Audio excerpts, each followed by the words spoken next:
Evolution begins with a big tree. Chapter 120, Sarcosuchus Crisis and Rulers of the Sky. Report, a ranked prehistoric crocodile is heading toward the river. Report, a ranked prehistoric crocodile's spiritual energy fluctuations are decreasing. Shall we continue tracking? Listening to the distant warning, Deputy Director Scher's face turned slightly dark. The fact that this prehistoric crocodile was attempting to escape was totally unexpected. Or rather, she did not anticipate that the prehistoric crocodile, even when having the upper hand, would suddenly retreat. Her heart sank a little. Deputy Director Scher slowly turned her gaze toward a nearby screen. In the screen, the footage of the prehistoric crocodile emerging from the tornado which ultimately revealed its figure was playing. It had a terrifying body that extended 40 to 50 meters in length. A long and narrow colossal mouth and a pair of yellow vertical eyes flickering with an inexplicable luster. It's not an ordinary mutant beast. Furthermore, it's also an atavism type. Mumbling to herself in a low voice, Deputy Director Scher exhaled a long, deep breath before giving her verdict in a grave voice. Track it with everything we've got. We must not let it escape. Also, deploy troops to intercept. Hearing Deputy Director Scher's orders, everyone's expressions changed slightly. One of the older men, who appeared quite old, stepped forward and questioned, "Deputy Director, both banks of the Great River are the highest level red zone, and just a step away from becoming a forbidden zone. There are countless powerful mutant beasts there, and more importantly..." Before the old man could finish, Deputy Director Scher decisively interrupted. "Do you know what letting this prehistoric crocodile escape implies?" Saying this, Deputy Director Scher glanced around at everyone and continued gravely, "Not long ago, the prime culprit that attacked America was an atavism-type sea creature." Pausing for a moment, Deputy Director Scher then frankly added, "According to the news from America, each atavism-type mutant beast is likely to possess the ability to command other mutant beasts. That was precisely the reason why that mutant sea creature could create a beast tide." "What?" Amidst the cries of incredulity, the old man's face turned pale. "Command other mutant beasts? Are you kidding me? Could it be that mutant beast not only lives in groups but also has a hierarchy?" At this moment, looking at everyone who were having a hard time to believe it, Deputy Director Scher sighed helplessly before explaining, "The evolutionary path of the atavism-type mutant beasts goes all the way to the prehistoric giant beasts. And the so-called prehistoric giant beasts are like the ancestors of ordinary mutant beasts in today's era. No matter what bloodline they carry, they have a natural suppressive force on the current era's ordinary mutant beasts. Not to mention, the world of mutant beasts has always respected the strong. If atavism-type mutant beasts indeed have the ability to command other mutant beasts..." She did not finish her sentence, but her meaning was self-evident. The old man exhaled a long, deep breath, and no longer questioned Deputy Director Scher's command. Rather, he took a few steps back and stated in a low voice, "I'll follow the Deputy Director's orders." The moment he proclaimed this, a series of orders were issued one after another from the Spiritual Energy Monitoring Bureau. And a short while after this, a wisp of red smoke rose and swirled before Wuxia, eventually materializing into a graceful figure. "Master, something big has happened," Qing called out to Wuxia with a sense of urgency. "Something big?" Wuxia was momentarily stupefied, unable to immediately react. What could be so significant? He looked around and everything seemed fine. Feeling perplexed, Wuxia calmly asked, "What happened? Take a breath and explain." Gritting her teeth, Qing started speaking. "Sarcosuchus' location has been discovered by the humans. They have deployed dozens of fighter jets to attack him. Furthermore, they have also deployed a unit along with SSF, Special Supernatural Forces, to intercept him on the path Sarcosuchus is likely to take." After a brief silence, Wuxia's heart sank. Discovered by humans, and even an interception force has been dispatched. Just what has he done now? As if sensing Wuxia's thoughts, Qing promptly explained, "Master, apparently Sarcosuchus didn't do it intentionally." Qing sorted out her thoughts before continuing with some uncertainty. "Sarcosuchus seems to have set off powerful spiritual energy fluctuations when it broke through. So, it was noticed by the humans." "He broke through?" Wuxia was taken aback. "Yes, he broke through." Nodding, Qing continued with some certainty, "It should be a breakthrough, but I haven't found the specifics yet.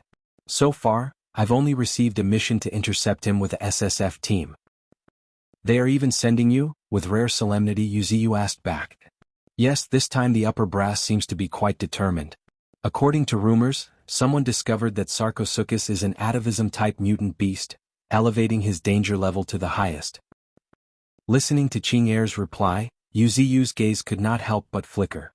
Does atavism-type mutant beast truly deserve such attention from China? Or perhaps, do atavism-type mutant beasts possess some secrets that I don't know? While harboring these doubts, Yuziyu showed no moment of hesitation. Instead, he shifted his gaze to the treetops. Screech, screech, screech. 8 peregrine falcons were hovering in the air, letting out sharp cries. Observing these 8 peregrine falcon with their black and white feather glinting with cold gleams, Yuziyu's gaze could not help but brighten. These peregrine falcons were the first creatures he had tamed. Now their minimum level was Tier 0 level 8, with Fal I and Fal 2 reaching Tier 0 level 9. But that was not the most important part. The true significance lay in the fact that peregrine falcons were the rulers of the sky, boasting speed faster than anything. Now, after a series of mutations, their speed had become unimaginable. These 8 peregrine falcons were Yuziyu's greatest reliance in aerial combat. Or one could say that with them, the threat posed by human aerial forces could be reduced by more than half. Smiling, Yuziyu extended his branch toward peregrine falcons. Seeing the branch, these little creatures did not hesitate and one by one, landed on Yuziyu's outstretched branch. Could you help me lead Sarcosuchus away? Can you do that? Screech, screech, screech. Chirping incessantly, the peregrine falcons seemed to be thumping their chests, saying, "No problem." That's great. With your speed, the humans will have a difficult time posing any real threat to you. Your task is to distract those fighter jets closely following Sarcosuchus. If necessary, take them down. When he stated the last part, the corners of Yuziyu's lips involuntarily rose into a cold smile. Fighter jets are indeed formidable. However, in the face of attacks from these little fellows, how many of the jets would even survive? Just as the humans can target and snipe mutant beasts, why can't these mutant beasts use their innate talents wisely and snipe the human forces? Leaving aside everything else, given the speed of these little ones, their agility far surpass fighter jets. They are so fast the fighter jets would merely become moving targets. Evolution begins with a big tree, Chapter 121, Peregrine Falcons Support. Asterisk swoosh, swoosh, swoosh. Like 8 arrows leaving their bows, the peregrine falcon soared into the sky. In an instant, they accelerated, transforming into lightning, and disappeared into the horizon, heading straight for the interception point mentioned by Qing Er. Meanwhile, in a forest near the Great River. Asterisk boom, boom, boom. A colossal creature, about 40 to 50 meters long, resembling a small mountain, was moving swiftly across the land. Fire, open fire. A command came from the fighter jets flying high in the sky, before countless missiles were launched in an instant.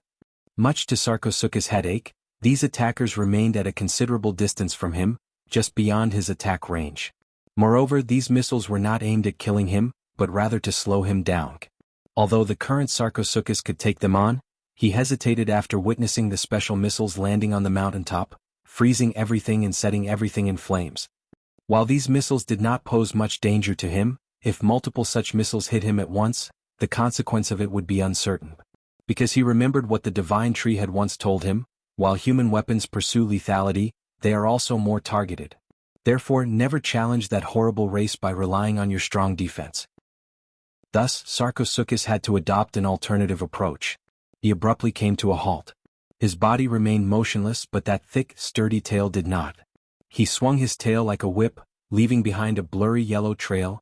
Asterisk boom. Asterisk a thunderous explosion rocked the mountaintop. And once again, amid the stupefied gazes of the pilots, it broke into countless pieces, the resulting debris flying toward the sky like a storm. Asterisk boom, boom, boom. Explosions followed one after another as the sky bloomed with splendid fireworks. Damn it, I feel like this guy's intelligence is no less than that of humans, cursed a pilot helplessly. As someone who had been fighting against the Sarcosuchus for half an hour, he had made a startling discovery. The Sarcosuchus responses to their attacks were exceptionally precise, ensuring no missile hit it directly. So far they had launched hundreds of missiles.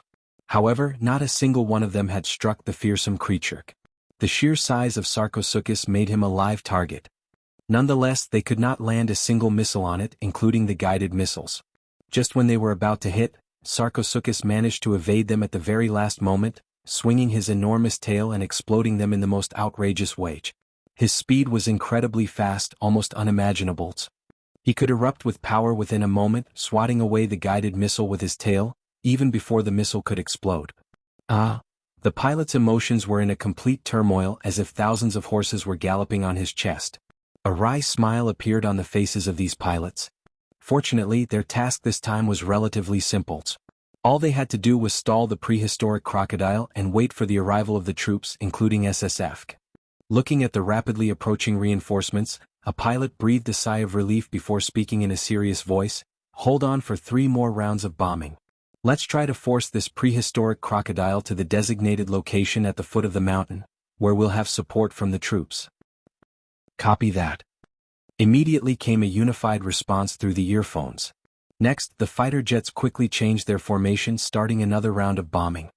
They had prepared a special gift for the prehistoric crocodile. A neurotoxin missile, a biochemical missile that paralyzes muscles. Upon reaching the target, this bomb could be remotely controlled and detonated when it had reached the vicinity of its target, which would then create a dense fog that would envelop the target and paralyze his muscles. While it was not the most advanced weapon, it was deemed the most effective counter against the prehistoric crocodile in the human arsenal. Some experts even concluded that with a sufficient number of neurotoxin missiles, the prehistoric crocodile could be thoroughly immobilized in a short time, reducing it into a dead and motionless hilt. However, the problem was how many of these bombs could be considered sufficient.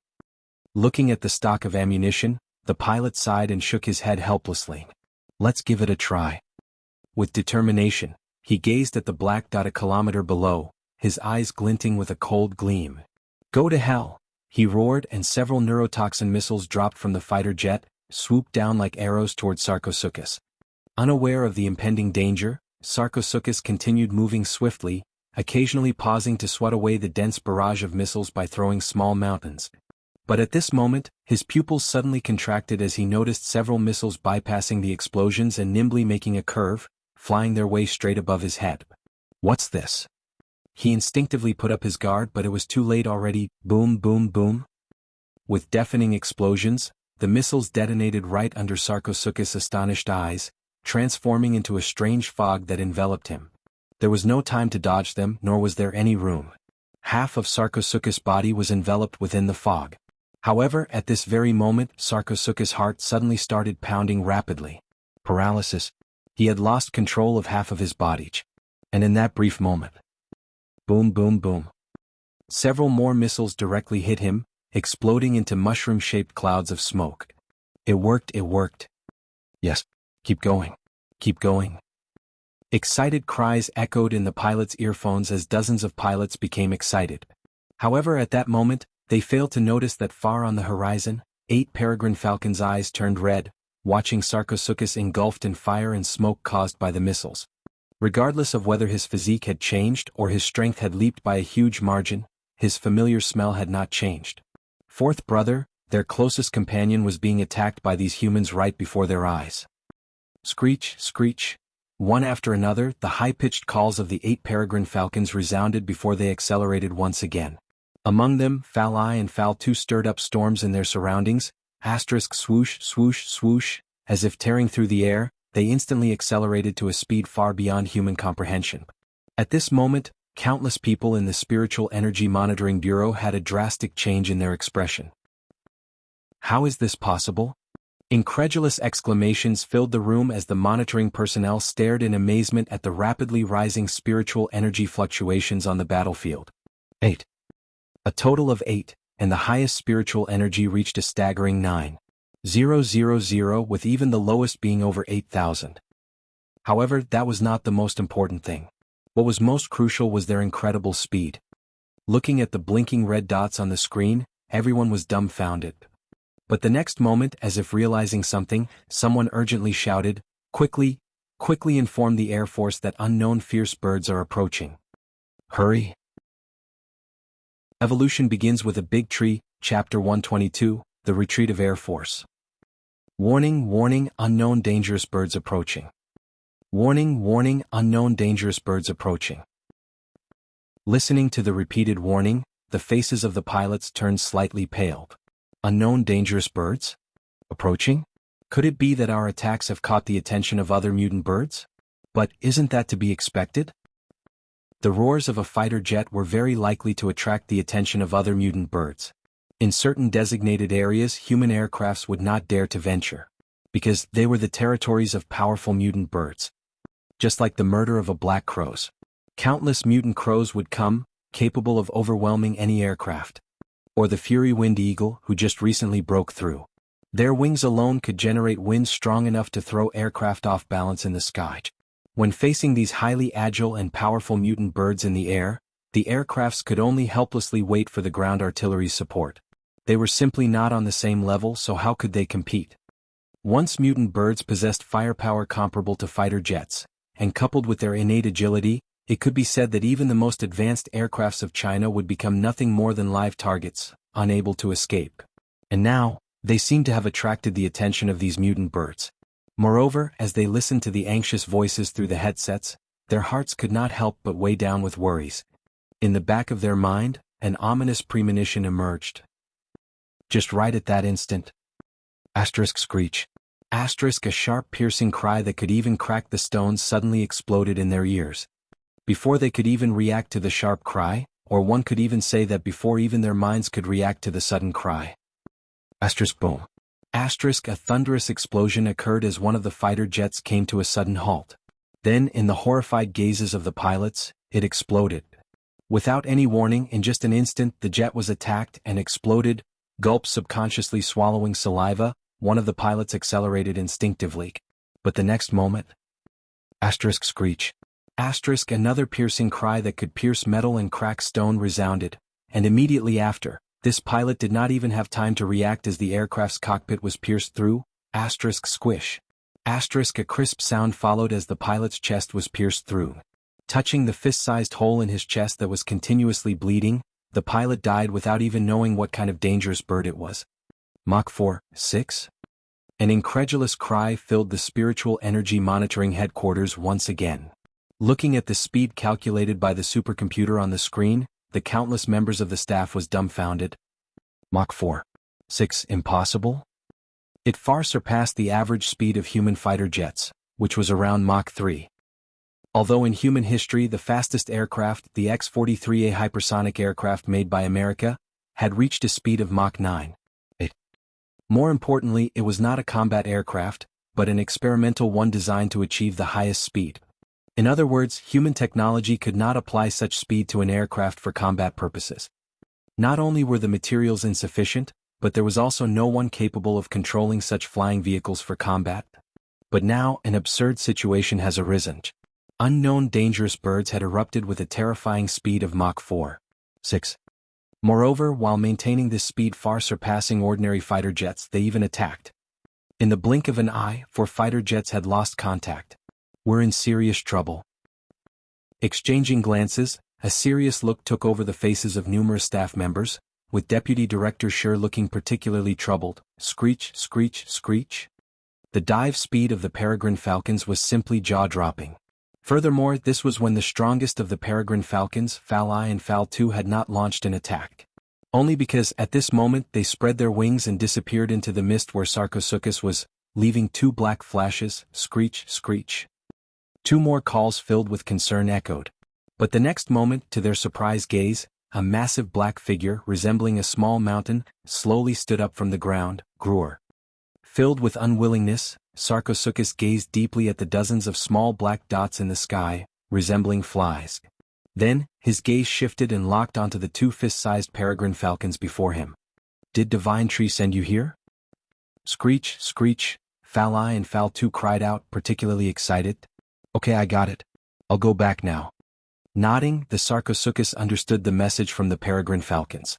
Only, he did not expect that there was a large force waiting nearby to intercept him. Umph. Sarcosuchus let out a cold snort, but he did not hesitate for a moment. He promptly changed his direction and chose a longer route, heading toward the river. Meanwhile, after a long minute that felt like an eternity, the fighter jets finally captured a clear image of the unknown birds. Looking at the screen, at the Peregrine Falcons' fist-sized bodies, their black and white feathers, and their beaks that were sharper than anything, the entire Spiritual Energy Monitoring Bureau fell into silence. Until a certain moment an old man stood up and explained, "These are peregrine falcons. Top predators capable of reaching terrifying speeds of 390 kilometers per hour even before the mutations. Now that these creatures have reached Tier 0 level 8 and level 9 Mach 4. 2 is not surprising." This seemingly simple number made the entire spiritual energy monitoring headquarters fall into brief silence. After a moment, as if having made a decision, Deputy Director Scher stood up with a bitter expression and stated, "Notify the airborne units to retreat. These mutant peregrine falcons are far beyond their capabilities." It was a real tragedy. They just had to run into the most troublesome birds. It could be said that with these peregrine falcons around, the so-called Air Force was nothing but a joke. A collision between a fighter jet and a bee could destroy a fighter jet, what more the peregrine falcons, which were even faster and seemingly invulnerable compared to the fighter jets. Presumably, these peregrine falcons did not even need to resort to any other means. A head-on collision would be enough to destroy the fighter jets. This was the weakness of humanity. In the end, they were merely terrestrial beings. Encountering these mutant masters of the sky, their so-called air superiority could only be relinquished. Not only that, they even needed to concede their dominance over the seas. Evolution begins with a big tree, Chapter 123, Sarcosuchus returns. At nightfall. At the edge of misty mountains, everything had returned to silence. It was so silent that it was suffocating. Only because at this moment, an ancient aura suddenly swept over from a distance. Sensing the aura, not to mention ordinary mutant beasts, even the few mutant beasts in the depths of North Canyon, which could be referred to as monsters by the humans, had their pupils shrink. Ruhar one standing atop a mountain peak, a giant white tiger suddenly let out a long roar. Immediately after, as if sensing a familiar aura, he pounced excitedly, heading straight toward the edge of North Canyon. Eek! The golden monkey that had just sensed this aura scratched his ears. However, the next moment, his eyes brightened as if he had realized something. "Fourth brother." Shouting in joy, the golden monkey jumped onto the back of the armored wild boar. "Quick! Let's go." The golden monkey, extremely excited, slapped the armored wild boar. At this moment, the armored wild boar, after a brief daze, started to run wildly. Along the way, it left a trail of devastation. And surprisingly, his speed was no slower than the giant white tiger. Barbaric charge. The more it runs, the faster his speed becomes, until its speed cannot be controlled. At that point, its charge has also reached its absolute maximum. It was the armored wild boar's unique ability. When used skillfully, it was undoubtedly a powerful weapon on the battlefield. However, when used poorly, it was akin to courting death. Still, what was even more surprising was that there was a streak of electric light that was even faster than the white tiger and the armored wild boar. Zap! The streak of silver-white electric flash traced a Z shape on the ground before disappearing into the dense fog in the blink of an eye. On a closer look, it turned out to be none other than the honey badger with a silver-white cloak. As someone who had fought against Sarcosuchus, he was very familiar with his aura. However, at this moment, he sensed that the Sarcosuchus aura had become even more terrifying, yet strangely weakened as if injured. Growl? Growling anxiously, his silver-white fur surged with even denser silver-white electric arcs. From afar, it looked like a sphere interwoven with silver-white electric lights. "Aren't you going?" asked Uziu, looking at the black buffalo still lying underneath his body. "Since they have gone, then that should be fine." Saying so, Bull Demon also cast a deep glance in the direction from where Sarcosuchus was approaching before closing his eyes once again. However, not long after, Bull Demon's voice sounded in Uziu's mind again. "Lord Divine Tree, did Old Fourth get injured?" "Yes." Uziu nodded before heaving a sigh. When he broke through, it drew the attention of the humans and he was relentlessly attacked. Although the peregrine falcons came to his rescue, he still suffered some injuries. The moment he mentioned this, "Moo," with a long and resonating bellow, the thick fog retreated as Bull Demon slowly stood up. His keen and sharp eyes flickered with a rare cold gleam. His cold voice reverberated through the air, sending chills through the entire North Canyon. But at that moment, tap, tap, tap, from the depths of the mist, a figure about the size of a palm emerged. It was an upright walking creature and had scythe-like arms resembling limbs. Its entire body was golden, like wearing a golden armor, giving it an extremely domineering look. Upon closer look, it was actually an ant. However, compared to an ordinary ant, it undoubtedly had much more style, especially with its extremely cold and handsome face, enough to make Wuxia praise it for its extraordinary looks. "Master, is that fourth brother?" Turning around and looking toward the horizon, the ant surprisingly spoke with a human voice. Yes. Nodding, Wuxia smiled and added, "Old fourth is a Sarcosuchus, a prehistoric behemoth." I see.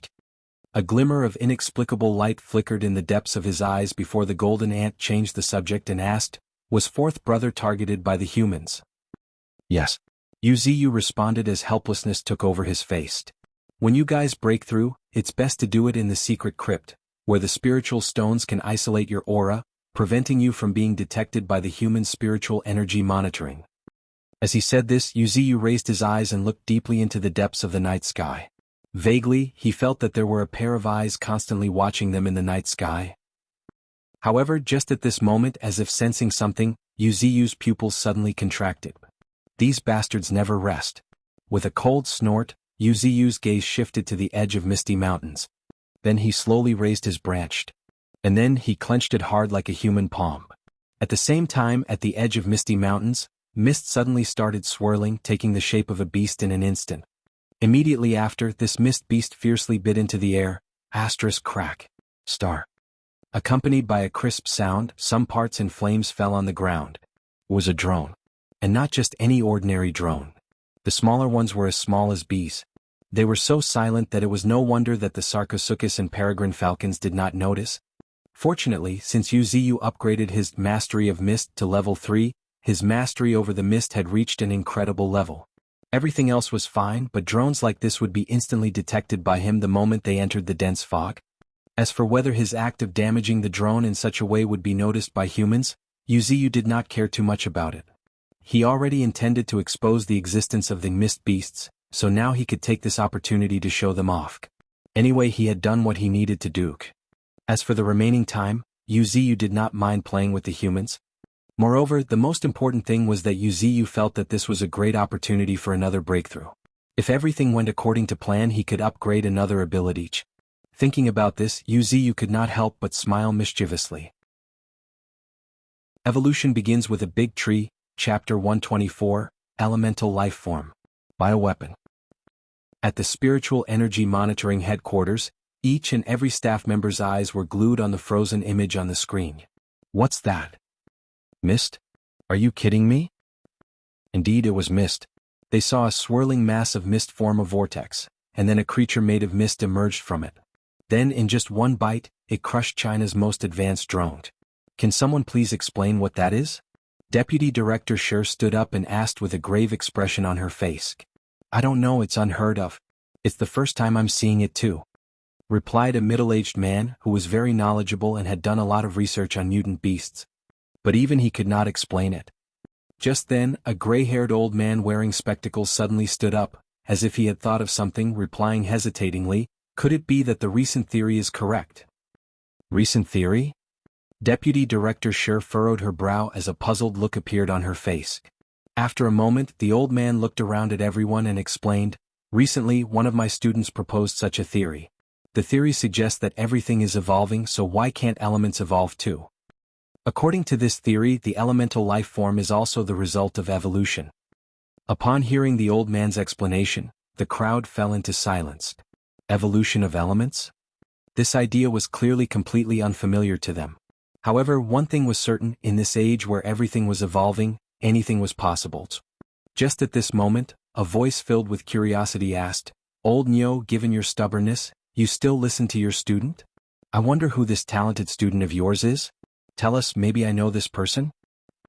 The old man did not mind the banter from his colleague and instead touched his beard with a proud smile. Her name is Healing Air. She is quite a talented seedling. Healing Air? Many people exclaimed as their expressions slightly changed. Healing Air was not an unfamiliar name to them. In just her teens, she had already reached the pinnacle of Tier 0 Level 9, and was hailed as Flame Queen of an Era, or the contemporary Flame Princess. It could be said that if this young girl could maintain her current rate of evolution, she would undoubtedly become a crucial pillar of China in the future. Currently, some even compared her with several other top geniuses of the country and called them the 10 heroes of China. The 10 heroes of China were only second to the monsters that existed in the heart of various laboratories. It was just that compared to those monsters, the 10 heroes had all achieved true evolution relying on their individual talents, backed by a tremendous amount of resources. Whereas those monsters were bred out of horrifying experiments. In terms of potential, the two were not in the same league. Exhaling a long breath and suppressing the surging emotions in her heart, Deputy Director Shi candidly admitted, Healing Air is a fire elemental genius, and very highly sensitive to the elements. So, if she proposed this, it's likely to be highly credible. Saying so, Deputy Director Shi's gaze shifted on the nearby paused image of the mist beast, before continuing solemnly, if that's the case, this creature might be a mist life form. It's possible. The old man nodded in agreement, but a trace of confusion appeared on his face. I just don't understand why the prehistoric crocodile would sneak in, and what's even stranger is that if there really is a mist life form, why didn't it attack it? Rather than sneaking in, it's more like returning. The depths of the fog is actually a humid place, the most suitable place for a prehistoric crocodile's survival. This may be its habitat, the middle-aged man who spoke earlier speculated. Then, after some thought, he continued, we can't be certain about the existence of mist life form, so we need to investigate it as soon as possible. Agreed, Deputy Director Shi responded casually. Having just obtained information from the military, she continued, recently, a reconnaissance team disappeared in the depths of Misty Mountains, and is still missing. Currently, 3 search teams have been dispatched into Misty Mountains. We'll discuss it with the military later and consider investigating the mist life forms as another mission. At this point, Deputy Director Shi raised her eyes and stated, wearing a grave expression, but before that we'll raise Misty Mountain's threat level to the highest red zone. Deploy troops to monitor it at all times. If there are signs of the prehistoric crocodile coming out, suppress it immediately. Yes, replying in unison, the people returned to work. The prehistoric crocodile, although terrifying, was ultimately just a mutant beast, at most a potential threat. Meanwhile, they needed to monitor the situation across half of China at all times. While they were pursuing the prehistoric crocodile, there were also 2 other areas with significant spiritual energy fluctuations. This proved how fast the mutant beasts were evolving nowadays. In addition, the prehistoric crocodile had already been included in the top 10 mutant beasts by China. In other words, the potential threat posed by the prehistoric crocodile ranked in the top 10 among all discovered mutant beasts in China. Meanwhile, in the heart of North Canyon, Yu's corners of mouth twitched, looking at a 40 to 50 meters long creature nearby. Despite his best efforts to sink his body above the ground was just about 40 to 50 meters tall. While most of his body was concealed underground, it was only close to 100 meters at best. And now, a beast no smaller than his height was crawling in front of him. Divine, tree, muttering in a hoarse voice, the Sarcosuchus looked at the tall willow tree not far away, with a trace of reverence in the depths of his eyes. Good job. In a rare moment of praise, Yu's branch swayed. The next moment, crack accompanied by a crisp snapping sound, a drop of rich life essence fell on the Sarcosuchus wound. However, there was no denying that the human missiles were quite terrifying. They actually left a basin-sized hole on Sarcosuchus' body. It was bloody and messy, quite a horrific sight. That was an armor-piercing missile. It's better not to resist it with your body in the future, Yu calmly advised. Sarcosuchus' face slightly stiffened, feeling a bit embarrassed. He had not intended to resist it with his body, but he was just overwhelmed by humans' frequent attacks. Eventually caught off guard, he was hit by the armor-piercing missile. However, the armor-piercing missile was not that threatening. At most, it tore through his defenses. But there was another weapon. As if having thought of something, Sarcosuchus proactively asked, Divine Tree, this armor-piercing missile isn't a big threat to me, but they have a weapon that can paralyze my muscles and render me immobile. Paralyze your muscles? Let me see. Doubtful, Yu's branch reached out to Sarcosuchus' wound. He could clearly see the muscles around Sarcosuchus' wounds stiff like knots. Yu was puzzled, having no idea. Aside from the well-known nuclear weapons, he was not very familiar with other human weapons. This is caused by a neurotoxin missile, a type of bioweapon. The principle is to stiffen the muscles. For a Sarcosuchus, known as the muscle crocodile, it's a natural lethal weapon. A wisp of red smoke rose, weaving into a crimson figure. Evolution begins with a big tree, Chapter 125, The Ruler of Mist, Prehistoric Crocodile. Yu's heart became heavy with worries after listening to Qing Er's explanation. It was something new he had not heard of. However, considering it was a bioweapon, Yu understood it to some extent. If nuclear weapons were humanity's most powerful assurance, then bioweapons were another terrifying means not inferior to nuclear weapons. Though they could not match the devastating power of nuclear weapons, when it came to cruelty and terror, bioweapons were beyond comparisons. At this moment, as if having remembered something, Sarcosuchus suddenly spoke, "Divine tree, I've brought you a gift." As it spoke, the muscles of Sarcosuchus' abdomen suddenly started twitching, and then to Yu's astonishment, they slowly split apart, creating a crack. From this tiny crack, Yu suddenly sensed a faint chill. It was as cold as a winter breeze, bone-chillingly so. "What's this?" asked Yu, his gaze focusing on the crack created by Sarcosuchus. "I encountered a very talented mutant beast last time. It was only at level 8, but it managed to injure me." Saying so, the Sarcosuchus muscles contracted before it slowly spat out a huge crystalline egg as clear as white jade. It was about the size of an ostrich egg. At first glance, the surface of the egg was covered in a thin layer of frost, making it look quite peculiar. What kind of egg is this?" asked Yu, stunned, looking at the white egg that Sarcosuchus had spat out from the crack in his muscles. "A snake egg," a hoarse voice echoed in Yu's ears. Before Yu's corners of lips could twitch in response, the subsequently helplessly sighed and added, "Unfortunately, I couldn't bring back the mother of this egg. Otherwise, it would have been a nice gift for the divine tree." Ahem. Clearing his throat, Yu interrupted, No need. This snake egg is already enough." Saying so, Yu looked at Sarcosuchus' hard muscles with suspicion and asked, "Your hard muscles managed to bring this egg back safely?" "Muscles?" Murmuring, Sarcosuchus looked at his own muscles, then replied, "This should be considered as a talent. I've precise control over my muscles and can create a small pocket to accommodate this snake egg." After listening to Sarcosuchus' explanation, realization dawned upon Yu. This guy probably used his soft muscles to evenly distribute the force. This way he could still securely protect the egg even after experiencing several battles. What a heavy gift. Thinking this, Yu's branch gently wrapped around the white snake egg and picked it up from the ground. It was cold, really cold. It was as if it had been in an ice cave for thousands of years, exuding a chilling coldness from both inside and out. At this moment, Sarcosuchus gazed at the snake egg and added, "Her mother had awakened ice elemental talent, and this snake egg is also displaying such a phenomena. If my guess is correct, she should also be able to awaken ice elemental talent." At this point, the muscles of Sarcosuchus contracted again, spitting out a piece of ice blue root. "This is an ice attribute spirit grass guarded by her mother. Divine tree, you should give it to her. It'll definitely benefit her." Yu's corners of mouth twitched slightly, feeling like he had been blindsided. He did not expect Sarcosuchus to be so thoughtful. Moreover, what was even more important was that this fellow killed the mother, but now he seemed to want to incubate this child and raise it. After a moment of silence, Yu looked at the inexplicable gleam in the depth of Sarcosuchus' eyes and understood him to some extent. The reason why he had such an idea should have come from Yu's subtle influence. After all, Yu always liked nurturing outstanding mutant beasts. Now, unexpectedly encountering such a seemingly talented snake egg, it was natural for Sarcosuchus to have such thoughts. However, this also proved the Sarcosuchus' loyalty to him, even his actions were subtly imitating Yu's. Smiling, Yu felt gratified. After months of effort, he finally had some real rewards. Moreover, Sarcosuchus had become a Tier 1 transcendent. His strength had gone through a world-changing transformation.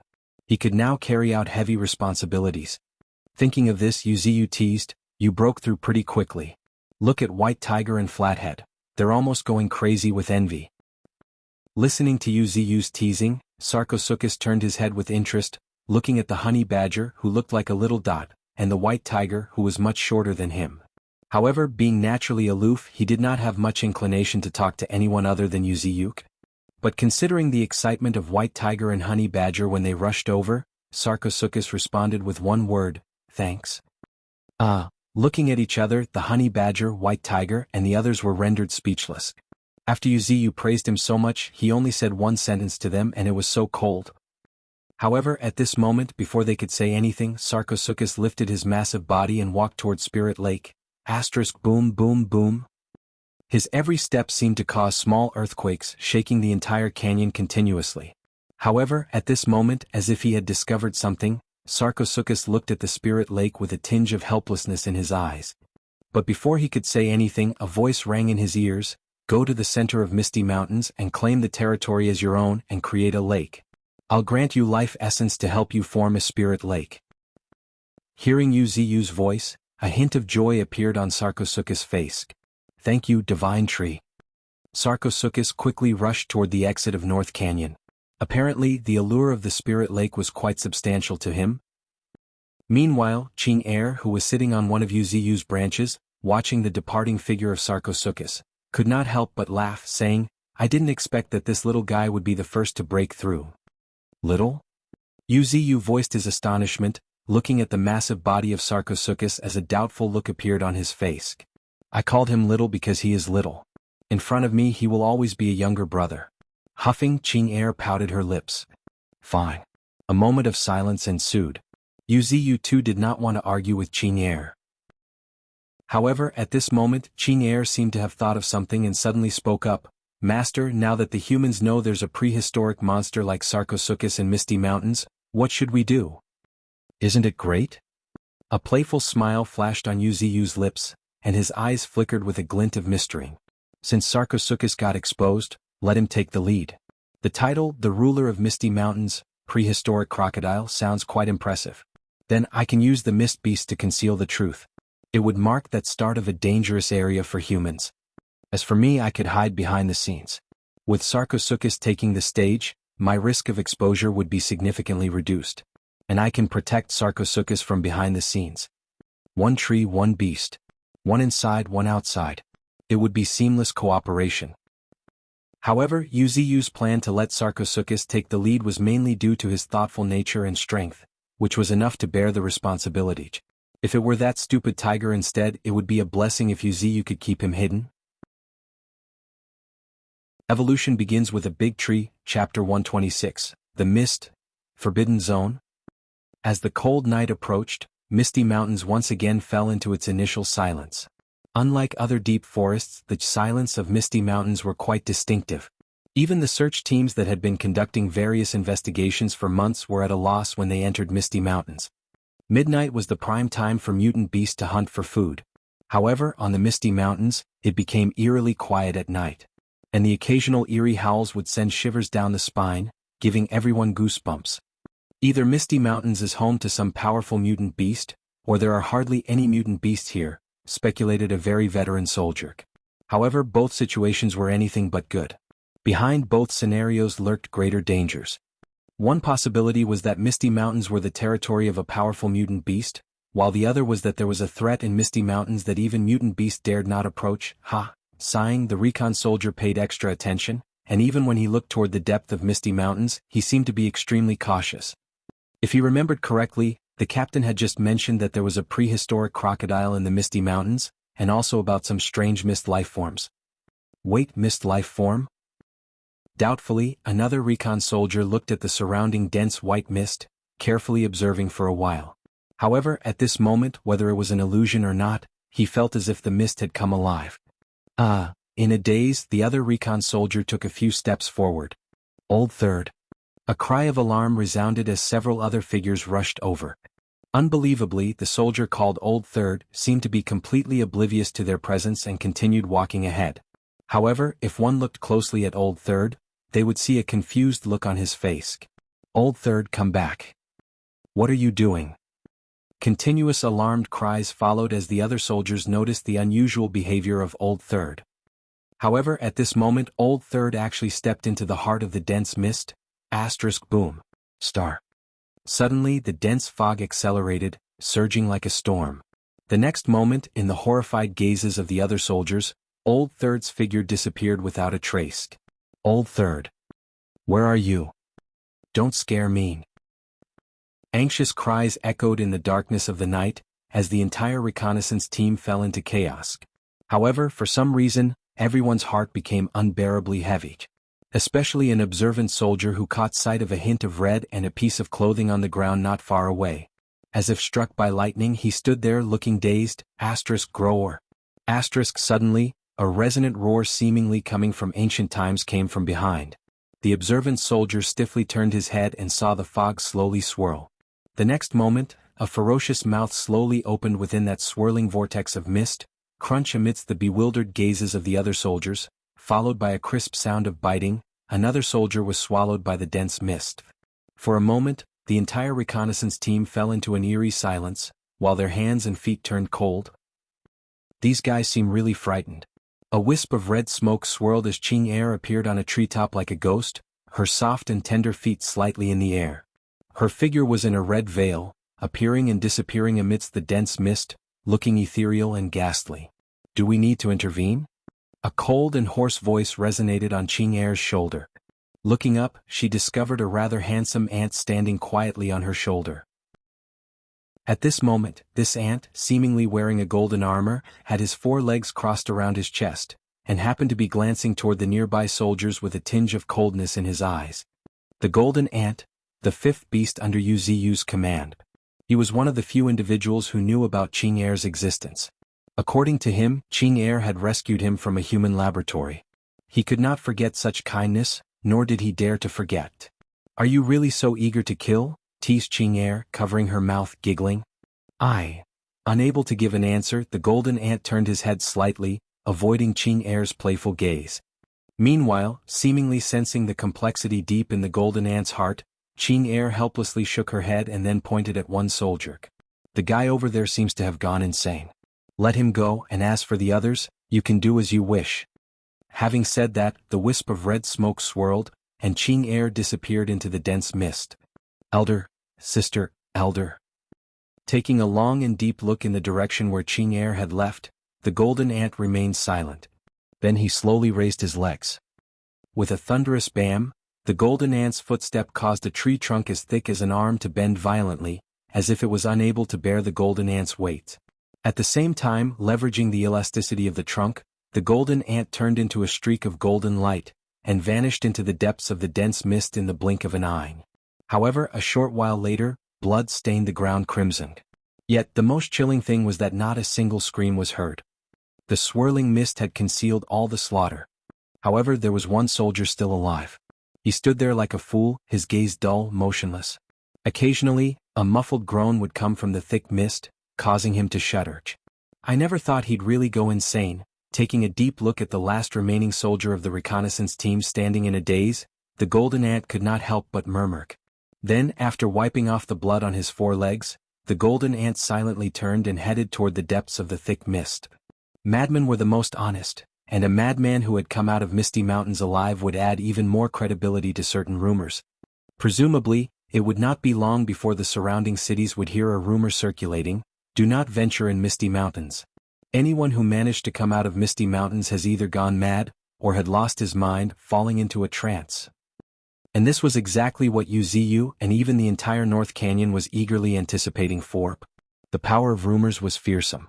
With more and more tales circulating, coupled with some real incidents, Misty Mountains would be painted as both eerie and terrifying.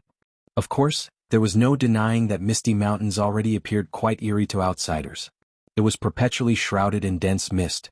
It made people feel like they were going in circles.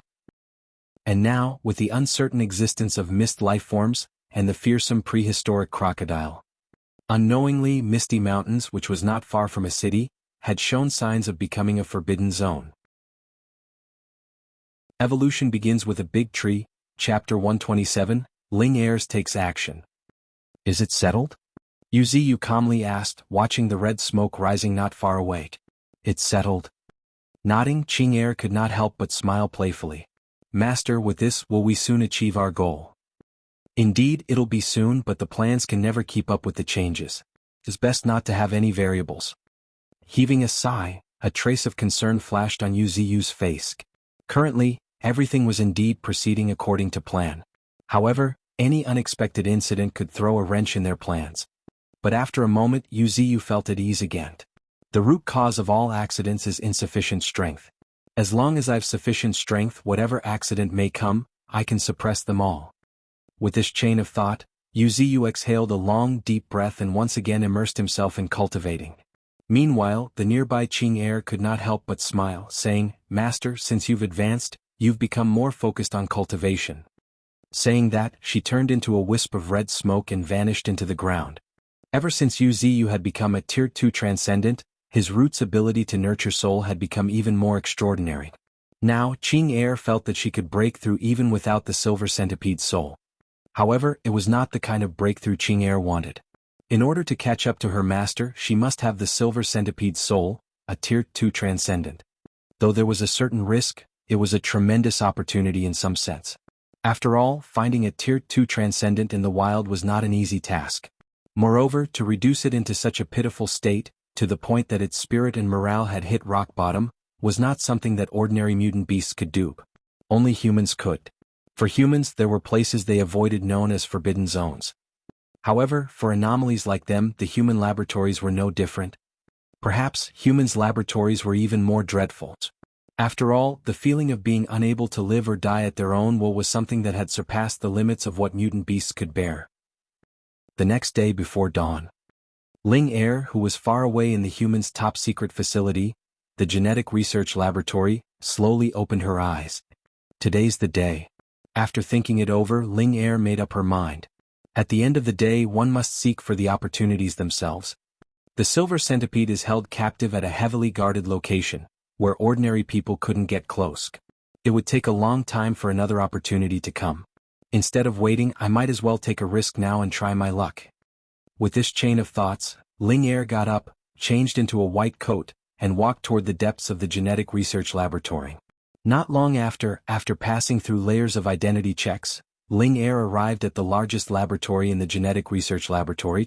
Looking up, she saw staff members wearing white coats hurrying around. Countless sophisticated instruments were running incessantly. And at a place resembling an operating table, professors with special badges wiped the sweat off their foreheads. "Professor, haven't you rested yet?" With a hint of concern, Ling Er walked over, taking a cup of water to an elderly woman with a tired look. Rest.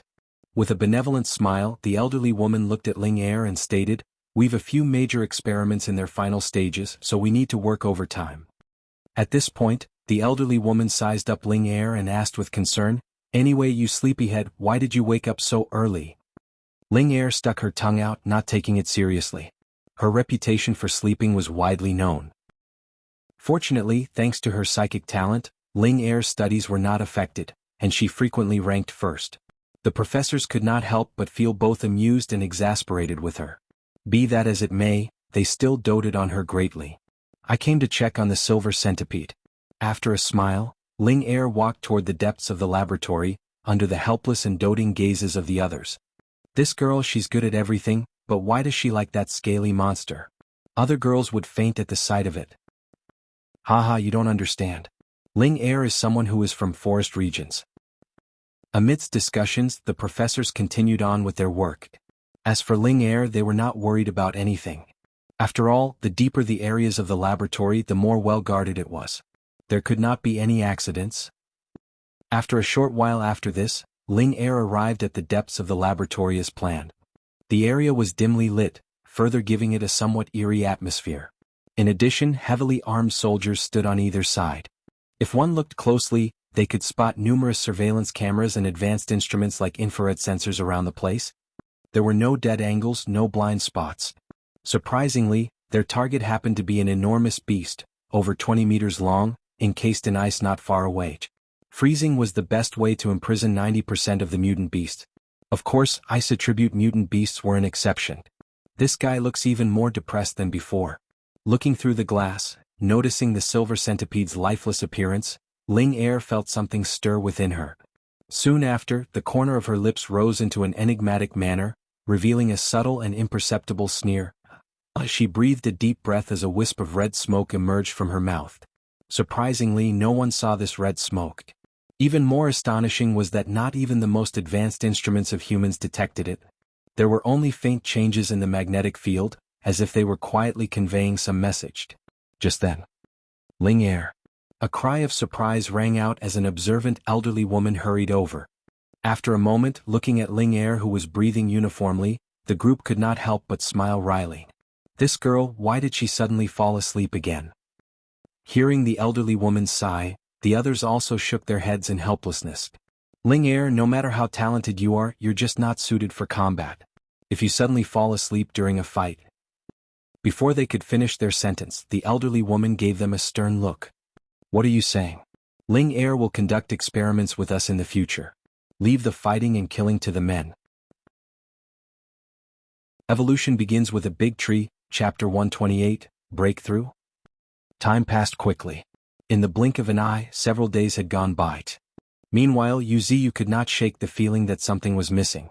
Even though several days had little meaning to an existence with a lifespan of hundreds of years, the emptiness in his heart made Yuziyu somewhat uneasy. What could be missing? After finishing his cultivation session, Yuziyu slowly opened his eyes. He saw a bull demon lying next to his tree body, sleeping peacefully. Looking further away, he noticed white tiger and golden ant bathing in the spirit lake. Right at that moment, Yuziyu's expression suddenly changed as if he was struck by the realization. Where is Qing Er? A somewhat rigid voice escaped his lips, and his face also showed a slight change. I had not seen her for 2 to 3 days, that's why I felt something was amiss. Realizing this, Yuziyu immediately began searching for her. After a moment, his gaze fell on a red-dressed girl resembling a fairy buried in the ground, hugging his root affectionately. However, what startled Yuziyu and caused his pupils to shrink was that Qing Er's complexion did not look too good at the moment. She appeared to be in pain. Qing Er, worried, Yuziyu called her out. However, just as he was about to approach, he noticed something that made his face change suddenly. ZZ, in a barely audible sound, an illusory centipede over 20 centimeters long appeared on Qing Er's body. It looked like a tattoo. However, this centipede looked too lifelike. Its silver luster was so radiant that it looked like it was cast from silver, and its each segment was shining brightly, giving it a rather ferocious appearance. ZZ, yet again, a series of jarring noises followed as the silver centipede glided across Qing Er's entire body like a dragon. This is the silver centipede Qing Er mentioned before? With a hint of suspicion, Yuziyu became more certain. Apart from the Tier 2 transcendent silver centipede, ordinary souls would not have such tangible presence. After all, souls were extremely elusive. The reason why Qing Er could exist in the world was because she had awakened her psychic talent, and her soul had mutated accordingly. Normally, souls would only last briefly in the world and dissipate. As for Tier 2 transcendents like Yuziyu and Silver Centipede, who had gained a certain level of enhancement in the psychic department, they were still a far cry from Qing Er. Achieving Qing Er's level would be extremely difficult without the correct method of soul cultivation. At best, they could only achieve something like the Silver Centipede, which was in Yuziyu's view. Although its body felt tangible, it still retained intangible quality. Furthermore, its body was only 20 centimeters long. After all, the reason why anomalies were anomalies was because they were difficult to replicate. Qing Er's mutant soul allowed her to exist in the world of living for a long time, while Yuziyu's reincarnation into a tree granted him inherent knowledge. Just then, Qing Er let out a muffled groan and suddenly nibbled her pale lips, her body trembling slightly. ZZ. A sharp hiss filled with what felt like fear resounded as the silver centipede suddenly shrank back. However, just as it was about to escape, Qing Er instantly reached out and caught it in her hand. ZZ. Another sharp hiss, like a desperate struggle of a trapped beast, sounded from the silver centipede as it wriggled in Qing Er's grasp. However, Qing Er was not going to give it a chance. She promptly clenched her right hand, tightening her hold on the silver centipede. Zap, with a crisp sound, her body trembled as if she was experiencing the same pain. In a moment, to Yuziyu's astonishment, a radiant white light emerged in Qing Er's right hand. In the next instant, this white light then flowed into Qing Er's body, seemingly absorbed by her. Has she succeeded? With his lips slightly curled upward, Yuziyu finally let go of his worries. Now, he could clearly feel that Qing Er's aura had become more stable. Moreover, a vortex of spiritual energy was swirling around her. Yuziyu was not unfamiliar with this phenomenon. It was the precursor to a breakthrough. This place is not suitable for her breakthrough. Saying that, Yuziyu promptly mobilized his roots. Boom, boom, boom. With a series of tremor, a thick root opened a direct path to the underground secret crypt. In here there was enough spiritual energy for Qing Er to absorb. Additionally, the spirit stones could also block her breakthrough's spiritual energy fluctuations, preventing them from being detected by human spiritual energy monitoring satellite. Meanwhile, on the human side, Asterisk boom. Star. Accompanied by soaring flames, a beautiful figure stood amidst the fire. Surprisingly, the flames did not harm her, but instead made her look like a goddess bathed in fire. Fiery yet noble, divine yet majestic. What's wrong with Miss Ling Er? Amidst a cry of disbelief, a caretaker who took care of Ling Er stared at her with widened eyes. Immediately, as if thinking of something, the female caretaker also rushed out of Ling Er's room. Not long after. Tap, tap, tap, accompanied by the sound of rushed footsteps, professors who rarely showed their faces in public rushed over. Stable breathing, abnormal spiritual energy fluctuations, and visible absorption of the surrounding spiritual energy. Well? She is breaking through. Though he stuttered, the elderly professor could not contain his excitement and shouted. Breaking through? Oldly, are you joking? Joking? I witnessed that old Zhao's kid break through with my own eyes not long ago. Furthermore, how can I joke about something like this? Glaring at the man who doubted his words, the elderly man named Oldly shouted at the top of his voice, What are you waiting for? Hurry up and bring the spirit stones. Don't you want Ling Er to successfully break through? As he yelled, Oldly seemed to have remembered something and warned, Remember, it's best to use fire attribute spirit stones. They will provide the most benefit for Ling Er. Yes, sir. After shouting in unison, the security personnel rushed toward the storage room. However, the professors who were still Ling Er could not help but wear increasingly puzzled expressions. Can someone even break through while sleeping? Although Ling Er has been asleep for 2 to 3 days, is that a reason for her sudden breakthrough? As they exchanged confused glances, everyone seemed bewildered. At this moment, the elderly man Oldly suddenly stepped forward and began to explain, Ling Er has had the habit of oversleeping for quite some time now, and every time she wakes up from her sleep, her strength increases. That's why, when we discovered that Ling Er had been in a deep sleep for 2 days, we weren't too worried. Now that she's breaking through in her sleep, it may seem strange, but there had been prior signs. We don't need to be too surprised. We can only say that she possesses an extraordinary innate talent. Oldly paused for a moment and then glanced deeply at the others, warning, Keep your mouths shut. That would be best for everyone. I treat Ling Er like my own daughter. If anything happens to her, I will make sure people get it. Evolution begins with a big tree, Chapter 129, third round of upgrades. The tree that grows tallest in the forest will always be first to be toppled by the winds. Oldly understood this principle very well. He shook his head, feeling a little helpless.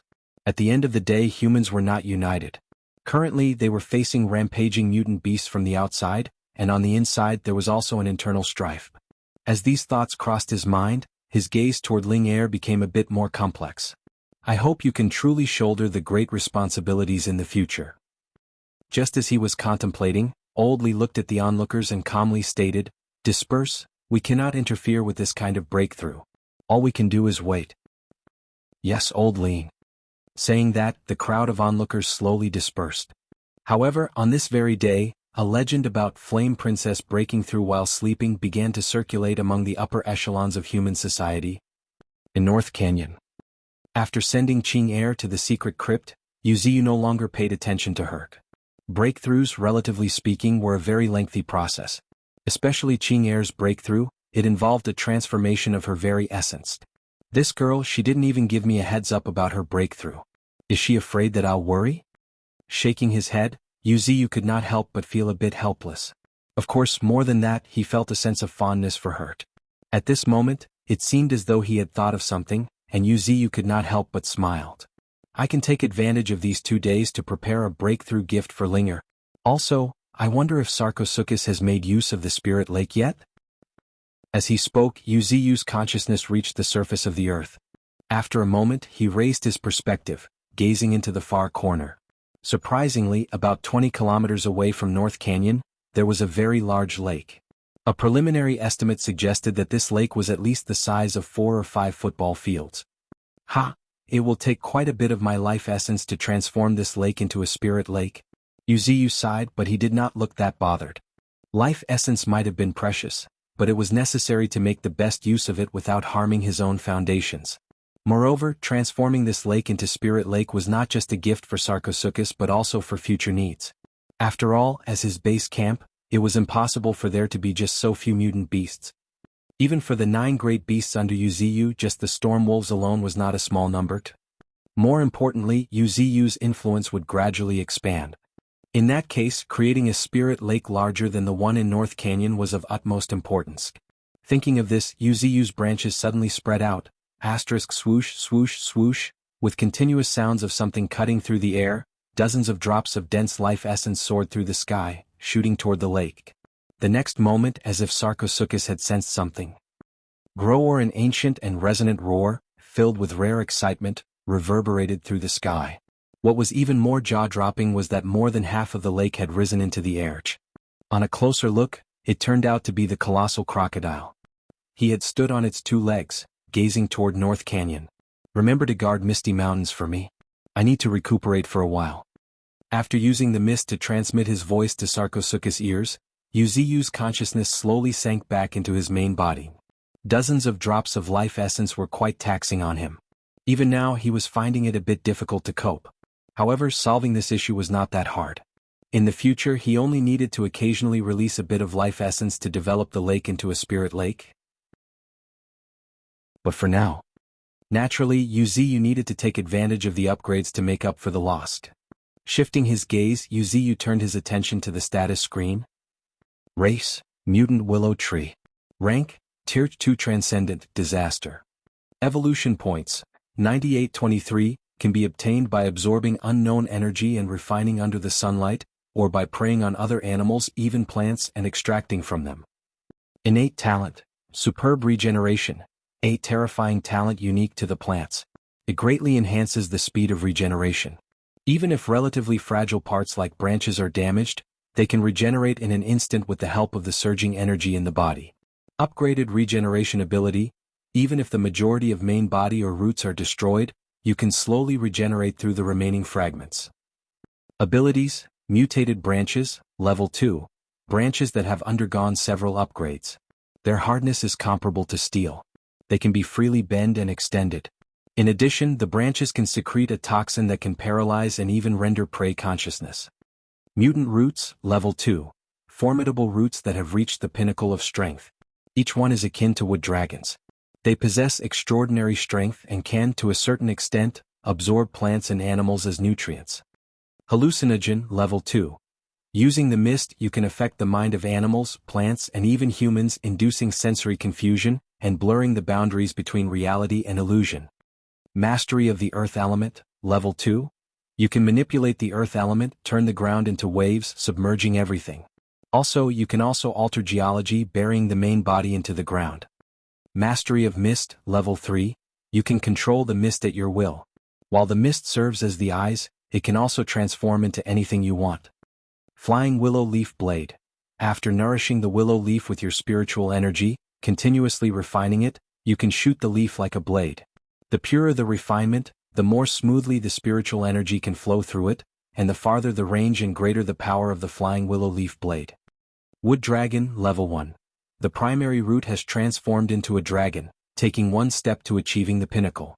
The absorption power of the primary root is greatly enhanced, enabling it to consume all things and devour everything, until it firmly takes root in the deepest part of the planet and uses the entire planet as a nutrient.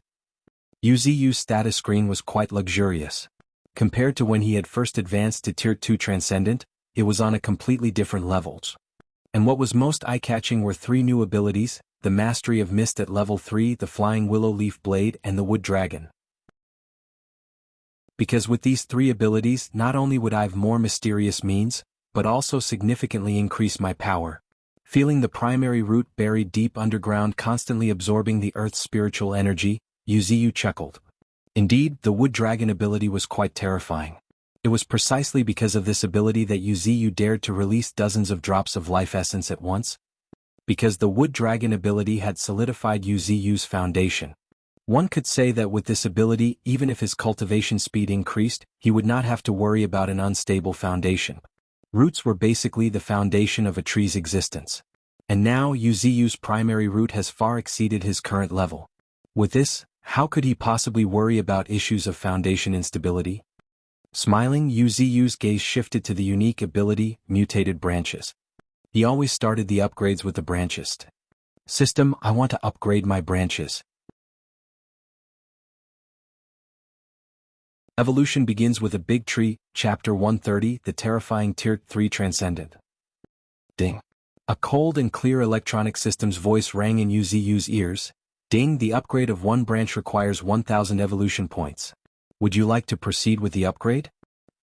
1,000 evolution points? Silently looking at the hundreds of branches he had, Yu's lips twitched. It was as he had guessed. Upgrading the branches and roots was an enormous undertaking. However, after giving it a thought, Yu also found it reasonable. Enhancing the branches and roots was akin to a vast project of growth and refinement. When almost all the branches and roots were upgraded, Yu could start the next stage of upgrade. In other words, upgrading branches and roots was not just a simple strengthening process, but also a transitional process. Furthermore, it was not only a transition of continuous rise in spiritual energy, but also a transition of the body to a higher level. In short, it was a process of going from the early stage of Tier 2 Transcendent, to the intermediate stage and finally to the peak stage. With these thoughts in mind, Yu's corner of lips curled, revealing a proud smile. There is no better path to heaven than this. Well, if there is one, it would be when I don't have enough evolution points. Thinking this, Yu gave his go-ahead. Proceed with the upgrade. The moment he gave his confirmation, Yu suddenly felt his body tighten. Asterisk boom. Asterisk with a roar, a burst of surging energy instantly erupted. At that moment, Yu felt one of his branches shoot uncontrollably toward the sky.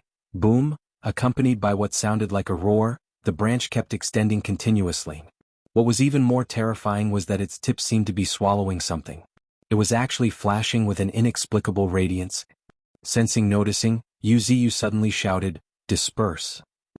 With his command, the branch emitted another beast-like roar. Then with a thunderous explosion, countless streaks of light actually shot out from its tip, resembling fireworks. Upon closer inspection, they turned out to be no less thicker than the other branches. Well? With a hint of surprise, Yu stared blankly at the streaks of light shooting through the sky. No, they are not streaks of light. They are the most terrifying of poisonous snake-carrying killing intent. Asterisk boom boom boom, with deafening roars, the streaks of light hit the ground, flattening a mountain peak, sending dust flying into the air. Even more terrifying was that those split branches wrapped around a massive rock like octopuses. After a moment, with a thought from Yu, asterisk boom, star. Countless branches suddenly contracted. With a boom, the entire rock instantly shattered, reduced into dust. Strength, speed have all undergone a qualitative improvement. What's more frightening is that in the instant it shoots out, it has gained an ability similar to splitting. Although it relies on the output of spiritual energy, it is truly a terrifying technique. With a simple evaluation in his mind, Yu looked toward the sky. The slowly contracting branch eventually transformed back into a single branch, catching him by surprise. There was no denying that level 3 mutated branch was formidable. Its swift speed was akin to a venomous snake attacking its prey, catching people off guard and leaving them defenseless. And that was not even the most terrifying aspect. The most terrifying part was that, in the moment it shot out, it split into 10, erupting with a terrifying explosion. Just imagine when a branch resembling a venomous snake attacked someone, and before he could react to it, it suddenly split into dozens of venomous snakes, attacking him. Just the thought of it was enough to send shivers down one's spine. Moreover, Yu's branches also carried a terrifying paralyzing toxin. Just one branch is enough to kill most of my enemies. Yu could not help but smile in his heart, a little impressed at his caution, feeling quite proud. Just one branch was already this terrifying. In the future, when he had upgraded all of his hundreds of branches, the scene then would be incredibly fearsome. Boom boom boom. The moment they shot out, hundreds of his branches bloomed into thousands or perhaps even tens of thousands, covering the entire sky literally, enveloping everything and annihilating all. Grinning, Yu finally understood why Tier 3 Transcendent were called a catastrophe by humans. Disaster. Scourge.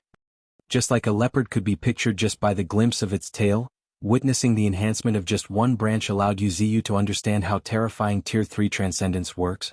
Every move they made had immense destructive power. They were born for destruction, exist for devastation. Although it was not the intention of Tier 3 Transcendence for them who needed millions of spiritual energy, even just moving their bodies could bring inexplicable disasters. This was the horror of the Tier 3 transcendents. However, even though Tier 3 transcendents are formidable, the resources they need are truly beyond belief. Sighing, Wuxia spent another 4,000 evolution points to enhance 4 more branches. 5,000 evolution points for 5 branches. Considering the hundreds of branches and the 9 roots deep underground, Wuxia could not help but break into a fit of cough. Over a 100,000 or maybe even a few 100,000. After some thought, Wuxia began considering taking a trip to the ocean. Just one night in the depths would be enough to meet his evolution points requirements. Of course, a lot of blood would be shed in the vast sea. However, after another thought, Wuxia felt helpless. Going to the ocean was probably wishful thinking. No, to be more accurate, it was undoubtedly wishful thinking. He was situated inland and could not move at will. Not to mention bloodshed, even a glimpse of the sea was out of the question. Unless the ocean tide spread inland, then he could go on a mad evolution point spree. However, if the ocean tide spread inland, China was probably not far from extinction. It was obviously impossible. No, it is just currently impossible. But this means right now, besides daily refining, I can only begin a long wait, patiently waiting for my prey to come to me. As he contemplated, Wuxia's expression became solemn. Although for a being like him, time was not something he lacked. However, in the era of transcendence where everything was evolving, the speed of evolution would determine one's status. If Wuxia's evolution slowed down, he would inevitably become a rare treasure in the eyes of others. Especially in the eyes of humans, even more so. In other words, Wuxia must evolve faster than the humans and even the mutant beasts to maintain his own existence. Moreover, he needed to surpass them by 1 or 2 levels in order to transcend and stand above all living beings. Evolution begins with a big tree, Chapter 131, Hunting. Hunting has become a necessity. A mysterious gleam flashed in Wuxia's eyes as he looked into the distance. If there was any hesitation in Wuxia's mind before, it was now gone. It had become inevitable. He did not want to die, nor did he want to be seen as a rare treasure by humans or mutant beasts. Thus he had to become stronger. Strong enough to make everyone despair, strong enough to make everyone look up to him. For this, he did not mind stepping on countless bones and bodies, climbing higher step by step. In other words, sacrifices were necessary. Wuxia exhaled a long, deep breath, cooking up a plank. Shifting his gaze, Wuxia focused his attention on a lake about 10 kilometers away. As if sensing Wuxia's gaze. Gruer, an inexplicable roar reverberated through the mountains, pushing away the mist near the lake. Immediately after ripples spread across the lake, growing larger and larger, until a hideous head emerged from the water. Divine tree. With a low and incomprehensible growl, Sarcosuchus looked toward the towering tree that was exuding an even more terrifying aura, wearing a tinge of respect on his face. I want to know more about the state of the Yangtze River. Ashish, previously referred to as the Great River, I'll be using the Yangtze River from now on. Yes. Nodding, Sarcosuchus truly reported, the Yangtze River is extremely dangerous and unpredictable. Even with my former strength, I didn't dare to stay at one place for long. Powerful auras were everywhere, especially in certain areas, where the aura was no less than a Tier 1 transcendent. If my guess is correct, the water of Yangtze River can also suppress spiritual energy fluctuations. Otherwise, those creatures would not be able to avoid detections by humans. That's why I could only move along the shores, eventually find the spirit flower in a canyon. Listening to the Sarcosuchus account, Wuxia's eyes narrowed slightly. Wuxia was not surprised by the existence of Tier 1 transcendence in Yangtze River. Even the existence of Tier 2 transcendence would not surprise him. After all, the Yangtze River traversed 2 oceans and penetrated the entire inland. It was truly vast. But so what? With his current strength, let alone the entire China, Wuxia believed that he could even be ranked in the top 10 in the entire planet or even top 3.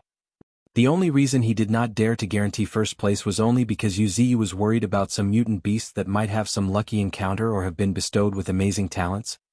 Although Wuxia's evolution points were phenomenal, who could guarantee that some mutant beasts did not have even greater opportunities? Just like the few forbidden zones that had appeared, such as the Bermuda Triangle, the Great Blue Hole, and the others. These forbidden zones were full of mysteries. If Tier 2 transcendence suddenly appeared there, Wuxia would not be too surprised. Of course, Tier 3 transcendence were probably not possible. Tier 3 was the result of a quantitative change in spiritual energy and a qualitative change in strength. The spiritual energy alone needed to be in the millions. Such a vast accumulation of energy could not be achieved in just half a year. If a Tier 3 transcendent were to appear, Wuxia believed the entire world structure would change because of it. Moreover, there was another point that was certain. Even if some mutant beasts surpassed Wuxia in strength due to some lucky encounters, their foundation would be lacking compared to Wuxia. In other words, any mutant beast that surpassed Wuxia's strength at this time had definitely sacrificed their foundation and would be limited in their future potential. My current spiritual energy is around 400,000 to 500,000, and coupled with the fact that I'm a willow tree, my strength is enough to rank in the upper levels of Tier 2. Actually, this was Wuxia's modest way of putting it. In actual close combat, given his various means, even if he were to face a peak Tier 2 transcendent, it would not be surprising if he won by a landslide. In other words, at this time, if I let my roots spread towards the Yangtze River, I could reap in a real harvest. Muttering, Wuxia's eyes sparkled with a trace of contemplation. Given his current strength, harvesting should not be a problem. It would be enough to accumulate evolution points for the time being. However, there was only one problem. He raised his perspective and looked at the Yangtze River, which was quite far away from the misty mountain, causing the corner of his mouth to slightly twitch. It was at least 2 large mountains in height away, and there were actual enormous mountains in between. Wuxia's heart was in a turmoil like 10,000 galloping horses in the wild. Wuxia knew that things had become troublesome. Even if his roots continued to extend, it would be difficult to reach such a distance. If he could reach it, he would probably not be far from becoming a Tier 3 transcendent. Sighing, Wuxia suppressed this idea and decided to take it one step at a time. With this thought in mind, he transmitted his voice to Sarcosuchus through the mist. Sarcosuchus, get ready. I plan to spread the mist toward the river. At that time, everything enveloped in the mist will be our territory. Yes, divine tree, replying in a low voice, Sarcosuchus also came to understand Wuxia's plan. A territory of the size of 2 misty mountains should have many mutant beasts, right? A cold smile flashed on Wuxia's face as he looked toward the direction of Yangtze River, revealing a cruel arc. He might be kind to his companions, but for others, especially enemies, he would never be stingy with his cruelty. Time passed quickly. In a flash, it was already midnight. At this moment, a slight rustle prompted Wuxia's eyes to slowly open. Looking toward the source, Wuxia noticed a wisp of red smoke rising from the ground not far away. The smoke swirled before Qing Er's figure gracefully emerged. Mus? A pleasantly surprised voice filled with an uncontrollable excitement rang. While Qing Er raised her foot and rushed to Wuxia.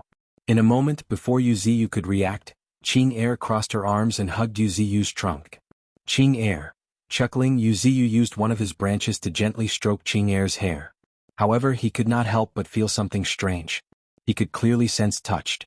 Yes, touched. In the past, even when Qing Er was tangible, she still felt ethereal. But now.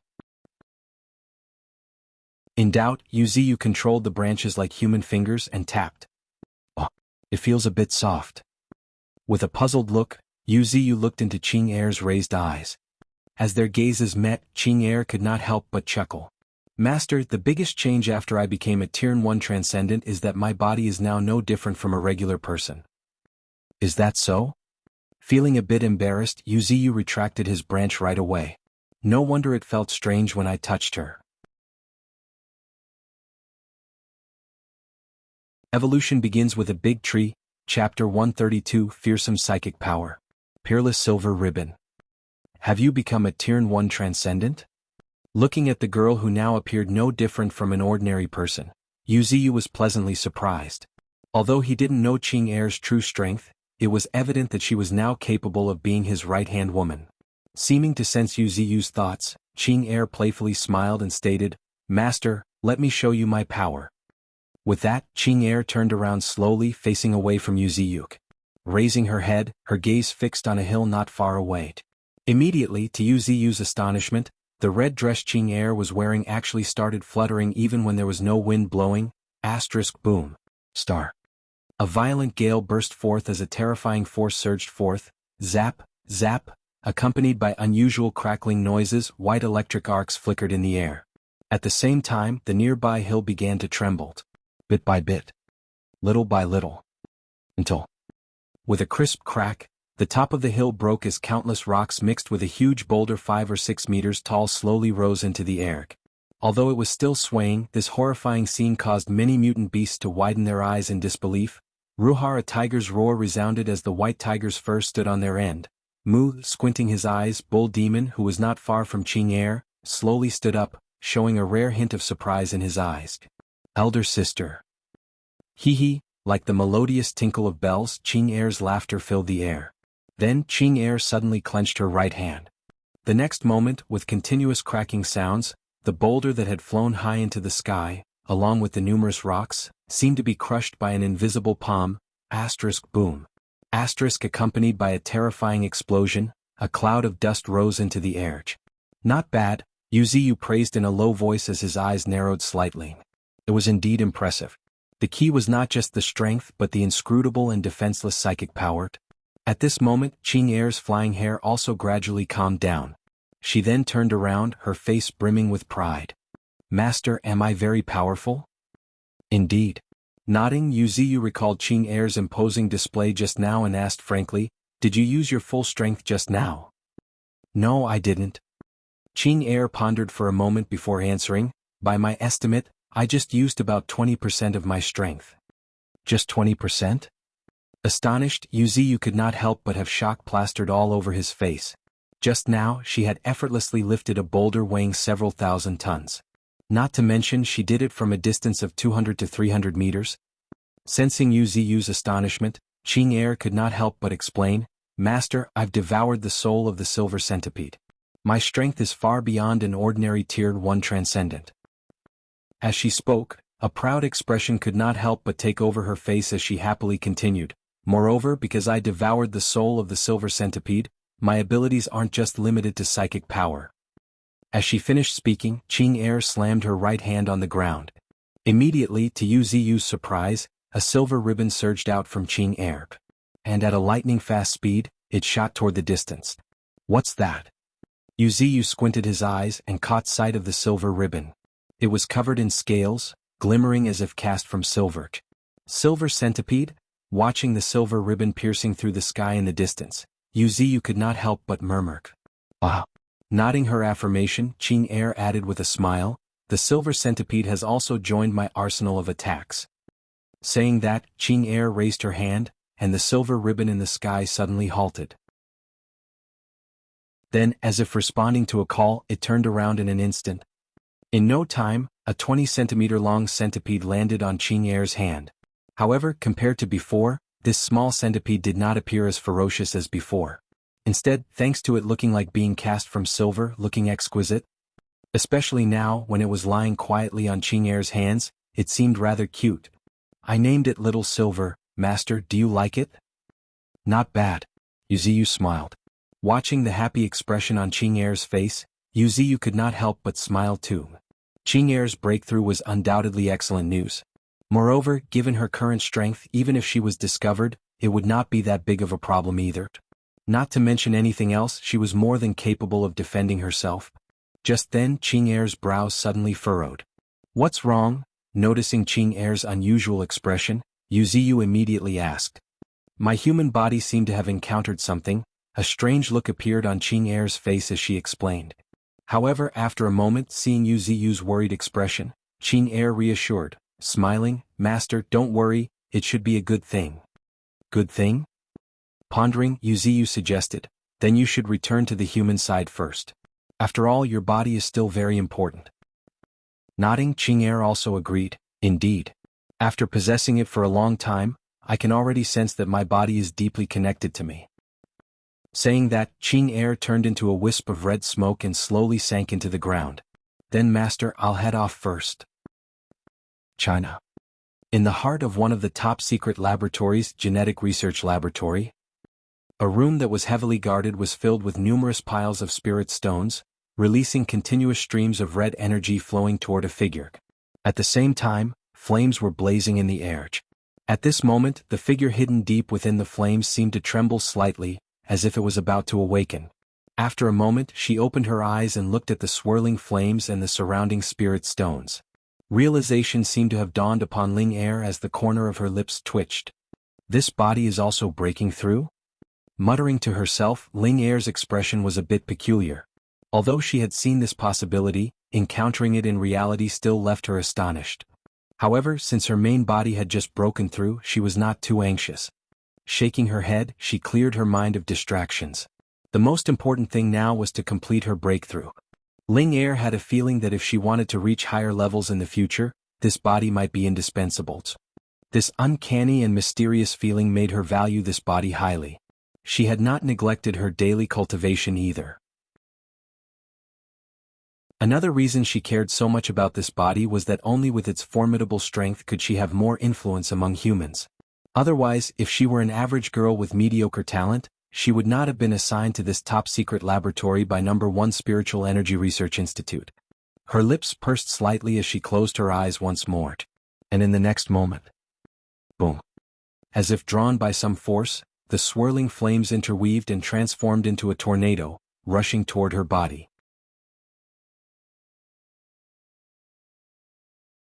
Evolution begins with a big tree, Chapter 133 Late Night Hunt. In the middle of night, the North Canyon was calm and peaceful. However, deep within the shrouded mist, there were hidden undercurrents. Bang bang bang, the ground trembled slightly as Sarcosuchus, with his bulky short legs, slowly made his way toward the canyon. Divine Tree, greeting. Sarcosuchus lowered his proud head. Have you thought about what I asked you this afternoon? Hearing the distant voice, Sarcosuchus's face revealed a hint of human-like smile as he responded, Divine Tree, I hope to send Flathead, Armored Wild Boar, Second Brother Bull Demon, and Fifth Brother Golden Ant to conquer that mountain range. Oh? You could not help but exclaim in curiosity and surprise. I've already become a transcendent. If I take action, the resulting spiritual energy fluctuations would definitely be detected by humans. Instead of that, it's better to treat that mountain range as a training ground for the others.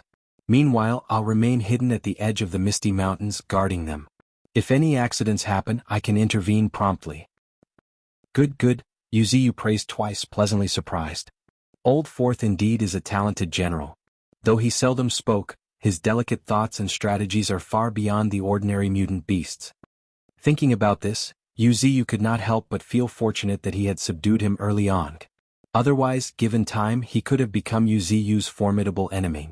Not for any other reason, but because of Sarcosuchus's cautious and intricate thinking. Of course, as a atavism-type mutant beast, his potential was not to be underestimated either. In just a few days, Yuziu already felt that the Sarcosuchus spiritual energy had grown dangerously by thousands. While he was enjoying the benefits of the Spirit Lake, the Sarcosuchus' innate talent were also truly amazing. I won't intervene in this hunt. I'll leave it entirely to you.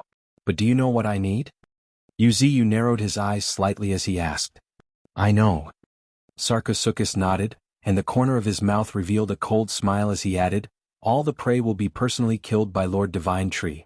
Also, if I encounter mutant beasts with amazing talent, I can bring them back. Yuziu felt a sense of helplessness after his thoughts were exposed. However, he also felt somewhat satisfied. When Ninetails was not around, no one understood Yuziu's thoughts better than Sarcosuchus. But there was one thing that was very gratifying, Sarcosuchus was wholeheartedly loyal to him. Perhaps this was the reason why Yuziu valued him so much? Well then, Divine Tree, I'll make the arrangements. Nodding, Yuziu added, later take some life essence from me. I don't want them to encounter any trouble. But of course, Sarcosuchus agreed with a hint of human-like seriousness on his face. Although they had not been together for long, deep down, Sarcosuchus also did not want any accidents to happen to Bull Demon and Golden Ant. After all, in his dictionary there were only friends or foes. There were enemies all around him. Only a few friends by his side were trustworthy. Such complex feelings were not something an ordinary person could talk about. Of course, the Divine Tree was not a friend nor an enemy. In Sarcosuchus' understanding, the Divine Tree was his master. The grace of new life, the grace of saving, the grace of sheltering. These debts could not be easily repaid. Moreover, the Divine Tree and he did not have any conflicting interests. The Divine Tree needed to kill prey and absorb some peculiar energy, While they could satiate themselves by feasting on the prey the divine tree killed and absorbed the spiritual energy and essence from the prey's body to enhance their spiritual energy. It could be said that the tree and the beasts had no reason to be hostile, but instead they could achieve a kind of symbiosis. This was also another reason why the Sarcosuchus was willing to serve the divine tree. As the night grew darker, powerful and terrifying mutant beasts slowly emerged from the canyon. Among them was a golden monkey scratching his ears, sitting on the head of a wild boar as they made their way slowly to the west.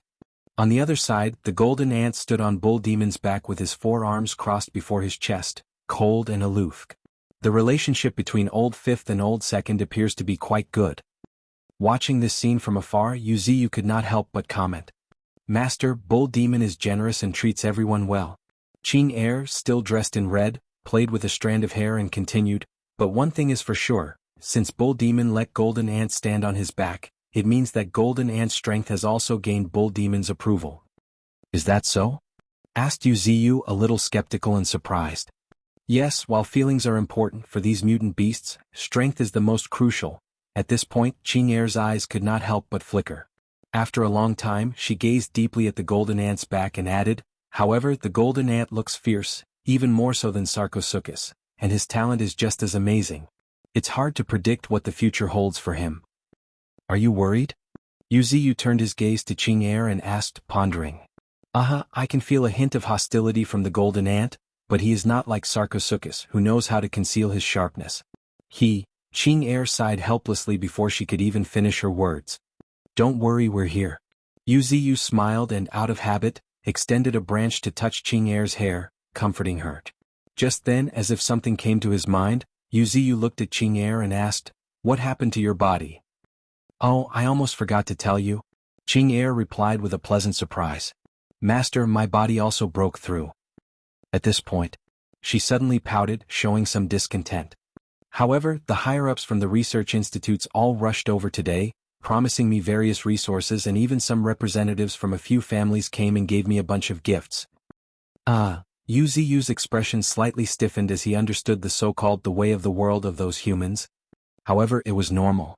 Humans were like that.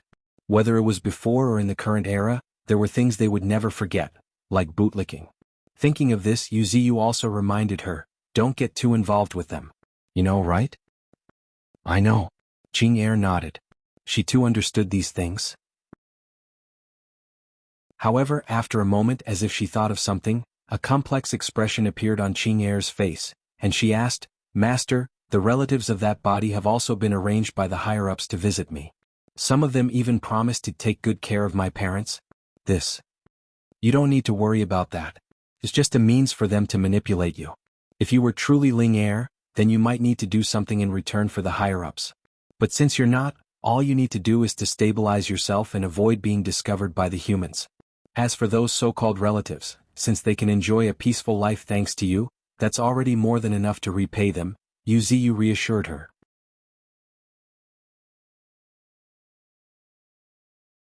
Evolution begins with a big tree, Chapter 134, The White Snake. After talking to Qing Er for a while, Wuxia felt a bit helpless. He was not worried about Qing Er encountering danger. With her strength, she was more than capable of protecting herself. What he was truly concerned about was her getting too influenced by the humans. She was originally as pure as a blank piece of paper. He feared that if she got too much involved in human affairs, it might not turn out well for her. As for other things, Wuxia did not worry much. After all, Qing Er was born attached to him, and betraying him would be impossible. Just then, a sudden movement caught Wuxia's attention. Looking toward the source, he noticed faint cold mist rising from the spirit lake not far from him. This white mist seemed to freeze the very air itself. Huh? With a hint of surprise, Wuxia slightly narrowed his eyes. After a moment, as if sensing something, Qing Er suddenly became excited and started shouting, Master, it's about to be born. As she spoke, Qing Er turned into a red streak of light and headed straight towards the spirit lake. And at this moment, ripples had appeared in the spirit lake, hiss, hiss, accompanied by ethereal hisses. A delicate head emerged from the spirit pool. Its head wasn't big, in fact it could be described as small. However, at first glance it was beautiful. At this moment, this small snake cautiously inspected the water. Seemingly not detecting any danger, it slowly emerged from the water, revealing its body in front of Yu Ziyu and Qing Er fully. This snake was not big, but perhaps due to its mother being a mutant white snake, it was already around 20 to 30 centimeters long, despite just being born. What was even more eye-catching was its scales, which were like small shells, white and clean as snow. A white snake. Murmuring to himself, Yu Ziyu could not help but think of a legend. According to the legend, there was a white snake that had been cultivated for 1,000 years. Looking at the small white snake in front of him, a playful look appeared on Yu Ziyu's face. If this little snake grew up, it would surely be no less than that 1,000-year white snake. Hissing again, the small white snake stretched out its still immature forked tongue as its pair of intelligent eyes scrutinized its surroundings. Apparently, the depths of the canyon were quite attractive to the just-born snake. However, unfortunately, Qing Er would not let it go so easily. A flash of red light rushed over, and the little white snake was already caught in Qing Er's hand. Then, before the little white snake could react, the red light turned around and shot toward Yu Ziyu. In no time, Qing Er had already returned to treetop on Yu Ziyu's body, bearing a joyful expression on her face. This little one is so cute. It feels so smooth and comfortable when you touch it. Completely enamored, Qing Er could not stop praising it.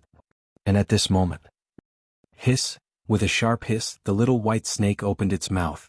Immediately, a cold breath that froze the very air gushed out of its mouth.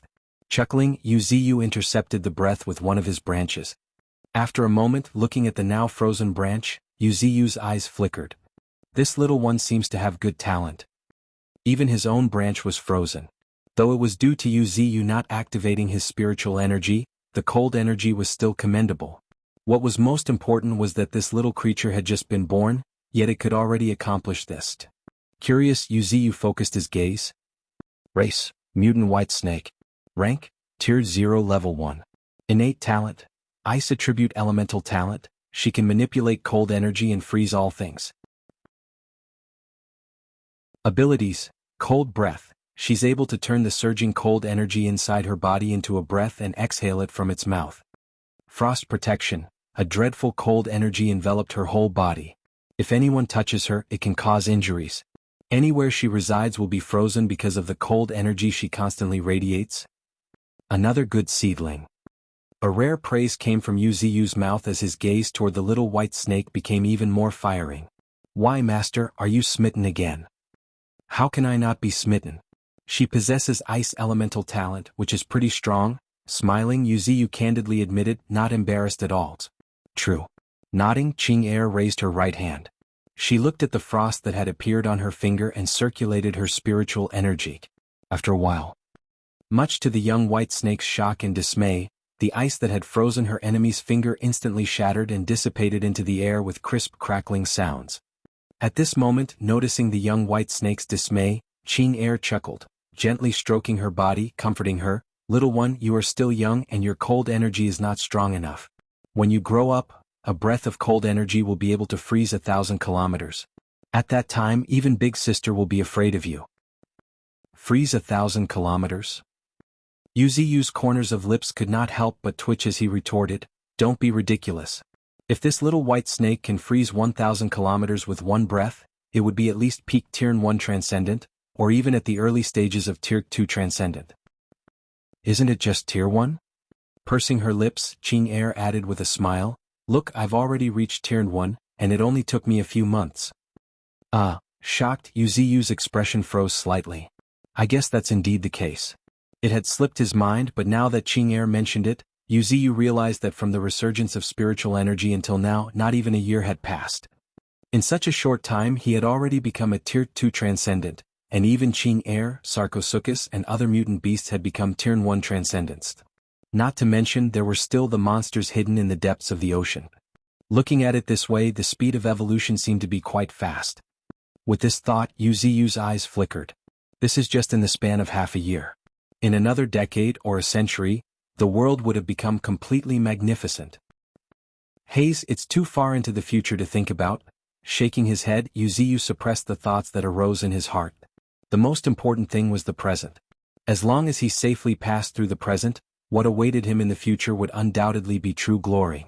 Maybe not like the willow deity who held up the 3,000 worlds. Supporting this world might be possible for him. Ashish, https://en.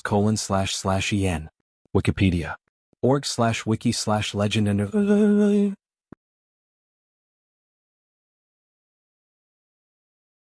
Evolution begins with a big tree, Chapter 135, Hunting in Progress.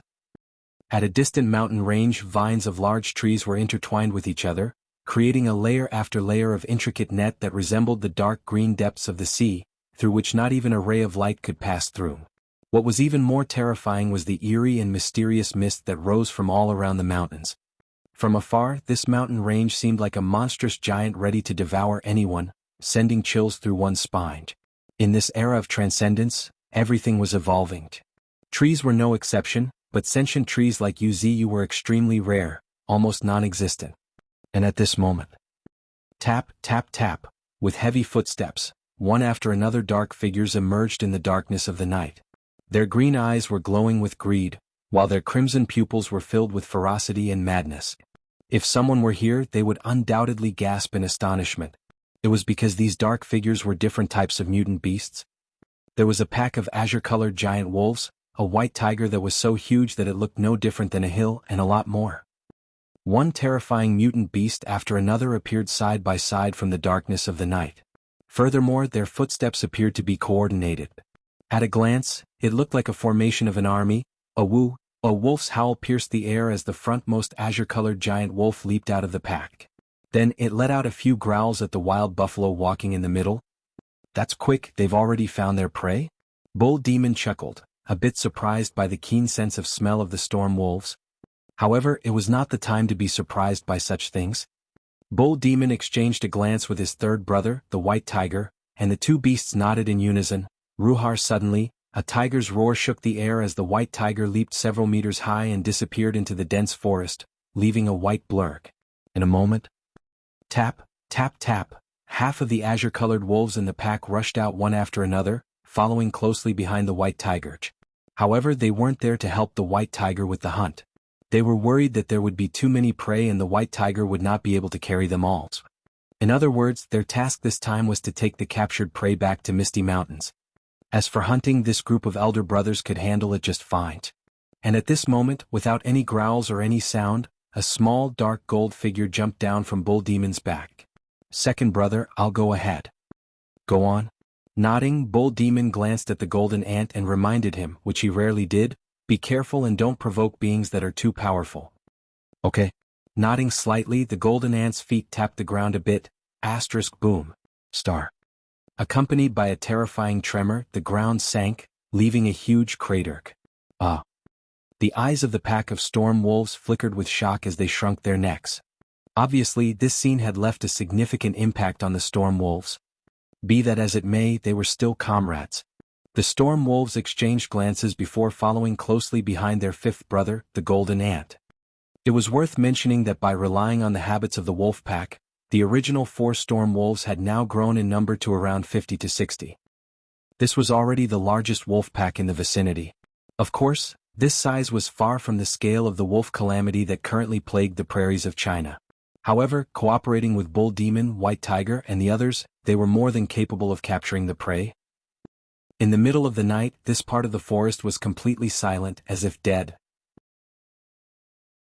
However, at this moment, roar. A mournful wail suddenly broke the silence, but was abruptly cut off. Looking up, a small golden figure slowly descended from the sky and right before him. Bam. Star. A huge brown bear slowly fell to the ground with a resounding thud. Surprisingly, the center of this brown bear's forehead was riddled with a spider's web-like cracks. It looked extremely horrifying. The golden ant did not speak a word. Actually, the golden ant's personality was even colder than Sarcosuchus. Turning his head, the golden ant looked at the pairs of green eyes behind him before taking another step, heading deeper into the dense forest. This brown bear was only a Tier 0 level 4 mutant beast. Compared to the target he truly wanted, it was really nothing. A trace of crimson glow flickered in his eyes as the golden ant's legs kicked the ground again, boom. Shaking the ground once again, the golden ant turned into a dark golden streak of light. At another mountain peak. Roar. A tiger's roar shook the forest, and immediately after, a huge figure resembling a small mountain descended from the night sky, breaking countless towering trees in the vicinity of where he landed. However, at this moment, roar! Another tiger's roar reverberated across the forest as a yellow tiger emerged from the fallen ancient trees. Umph! Snorting, White Tiger showed no mercy. Rather, he waved with his claws. Squish! Immediately, 5 streaks of white light fiercely attacked the yellow tiger. A mountain could not have 2 tigers unless it was a pair of a male and females. Obviously, this tiger was not a female. Since it wasn't a female, it could only become prey. Roar, roar, roar! Immediately, mournful cries filled the air. The yellow tiger had no time to dodge. Facing the white tiger, who was already at Tier 0 level 9, this Tier 0 level 7 yellow tiger could only mount the last struggle. Just in terms of size, the two were not in the same league. Moreover, even though White Tiger was a bit foolish, there was no doubt about its combat power. As a mutated species among Bengal tigers, the fact that he was able to survive until today and reach Tier 0 level 9 spoke volumes for his strength. Roar. White Tiger let out another roar, and although he had lowered his volume, it still set forth visible shockle waves. At the same time, the White Tiger slapped his paw at a lightning-fast speed. It landed squarely on the yellow tiger's head. The next moment, a crisp crack was heard, and the yellow tiger went limp before it could even make a single groan. It probably isn't dead, right? In doubt, the White Tiger withdrew his paw. As one of the 9 great beasts under Yuziu's command, he naturally understood that it was best not to kill the prey completely. However, in the heat of the battle, there was little time to consider such matters. Moreover, mutant beasts had amazing vitality. In general, it was difficult to land a fatal blow in one strike. Nevertheless, looking at the giant yellow tiger bleeding from 7 orifices, White Tiger chose to silently walk away. Sullivan, this guy.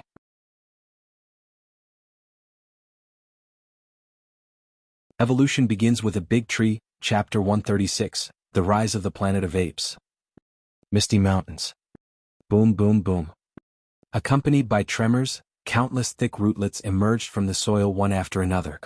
They entwined around rocks, covering them from sight. They wound themselves around giant trees, making the forest look lusher. In just a short while, this part of the forest had turned into an ocean of vines. And all of this was just a fraction of Yuziu's rootlets, and that too just from one of his subroots, branching out into numerous thin and long rootlets. They are here? Through the perspective of the rootlets, Yuziu could clearly see dark figures of storm wolves, one after another, rushing over from a distance. However, before they could reach this place, thick rootlets as thick as human arms suddenly lunged out like black. Squish. Accompanied by crisp piercing sounds, a cold prompt also rang in Yuziu's ears. Ding. You killed Tier 0 level 4 mutant brown bear, evolution points plus 40. Ding. You killed Tier 0 level 7 mutant yellow tiger, evolution points plus 70.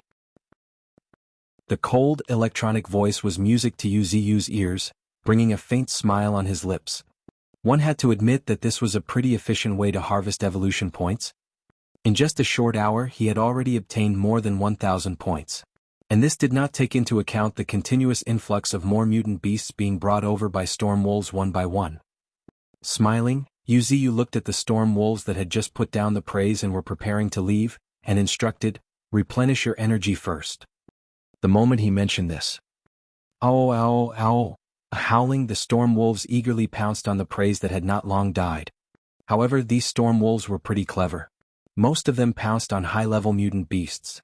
These high-level mutant beasts contained abundant spiritual energy, especially when they had just died, because their spiritual energy had not dissipated yet, making it easier for other mutant beasts to absorb.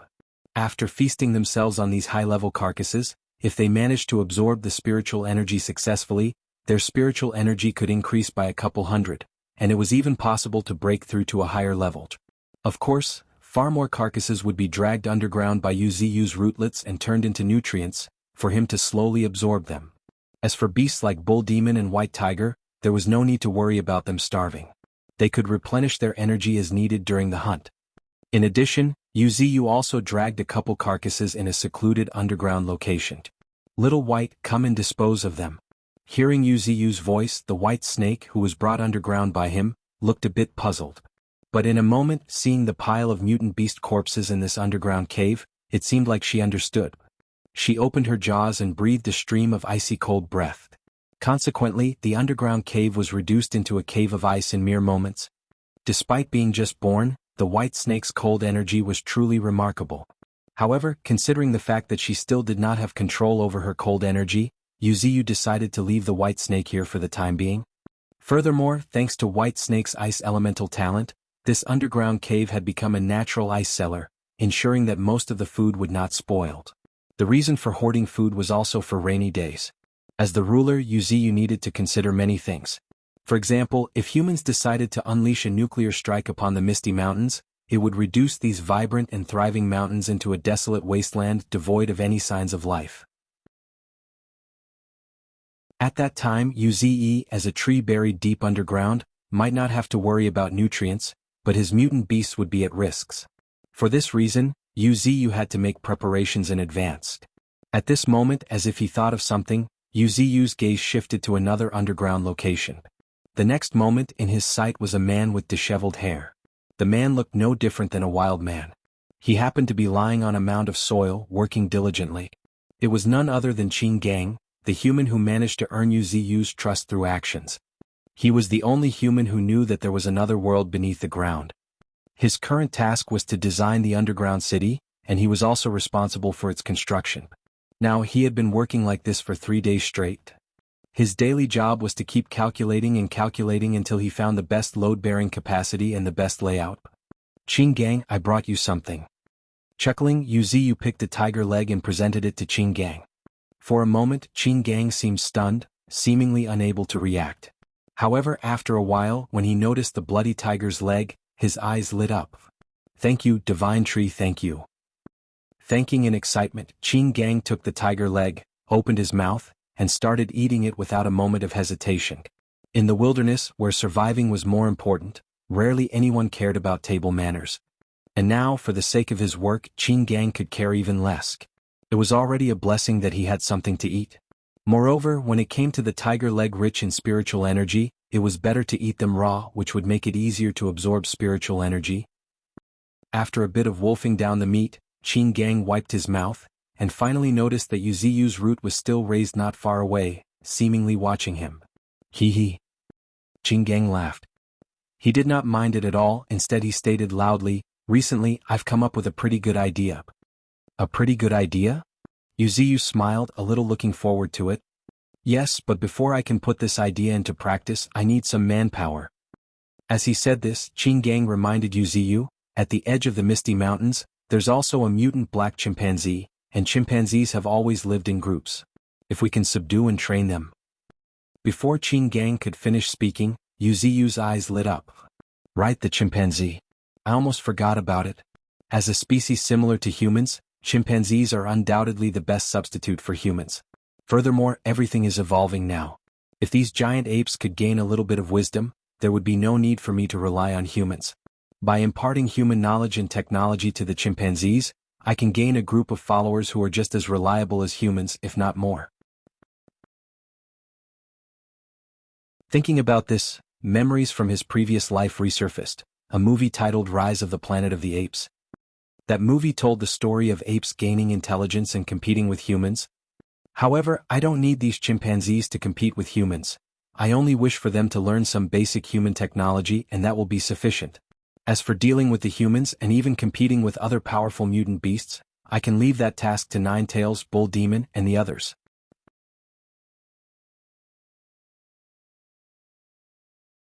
Evolution begins with a big tree, Chapter 137, Genocide.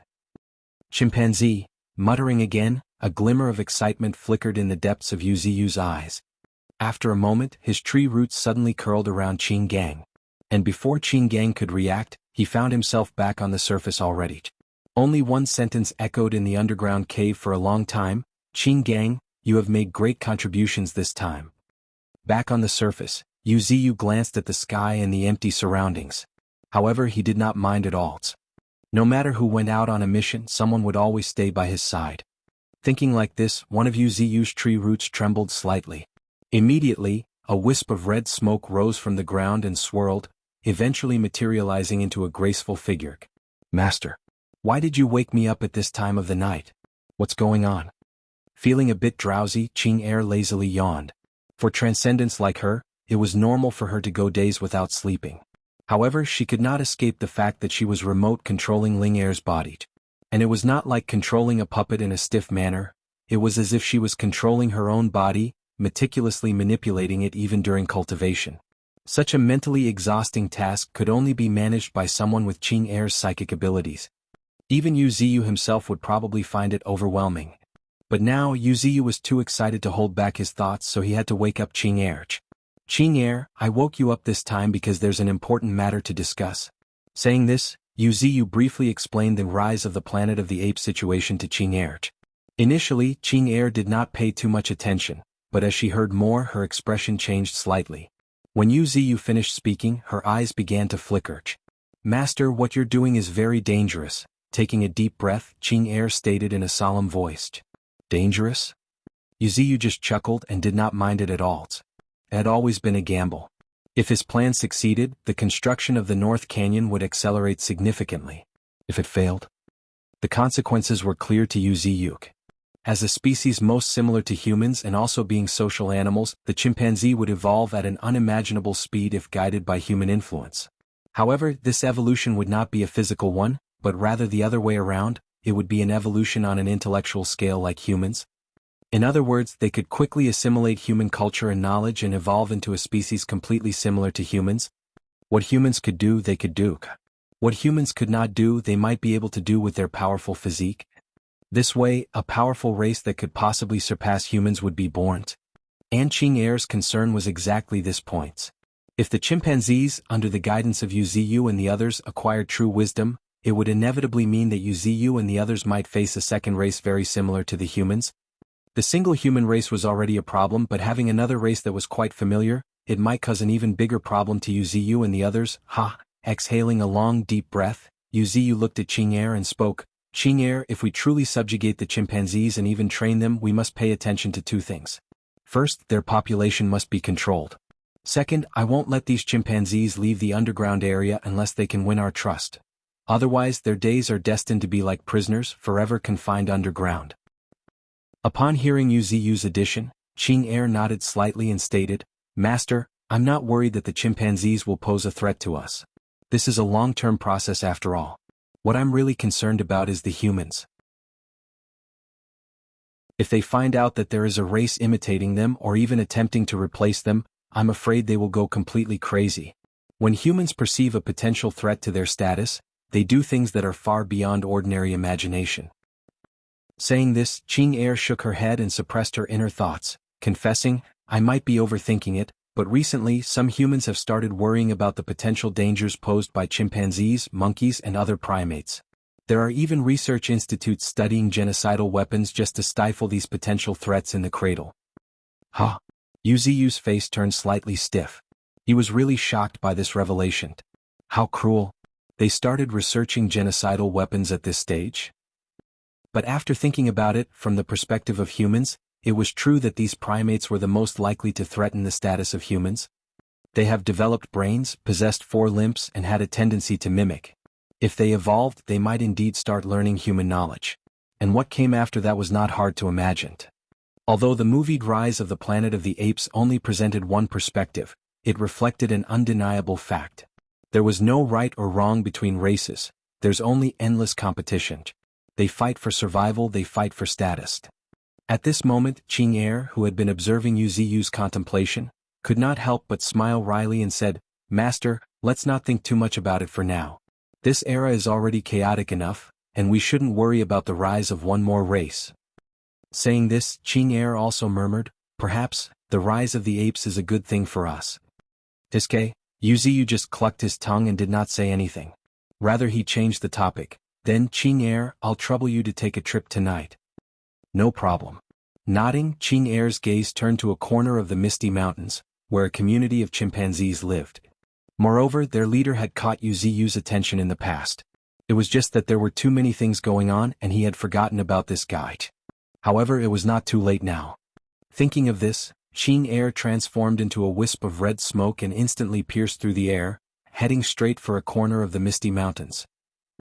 Meanwhile, in a corner of the misty mountains. Swoosh, swoosh, swoosh, accompanied by the sound of something cutting through the air, a chimpanzee after another swung on tree branches through branches. However, their gazes rarely diverted from a figure. Their gazes were transfixed on the top of a distant cliff, where a massive figure happened to be sitting cross-legged.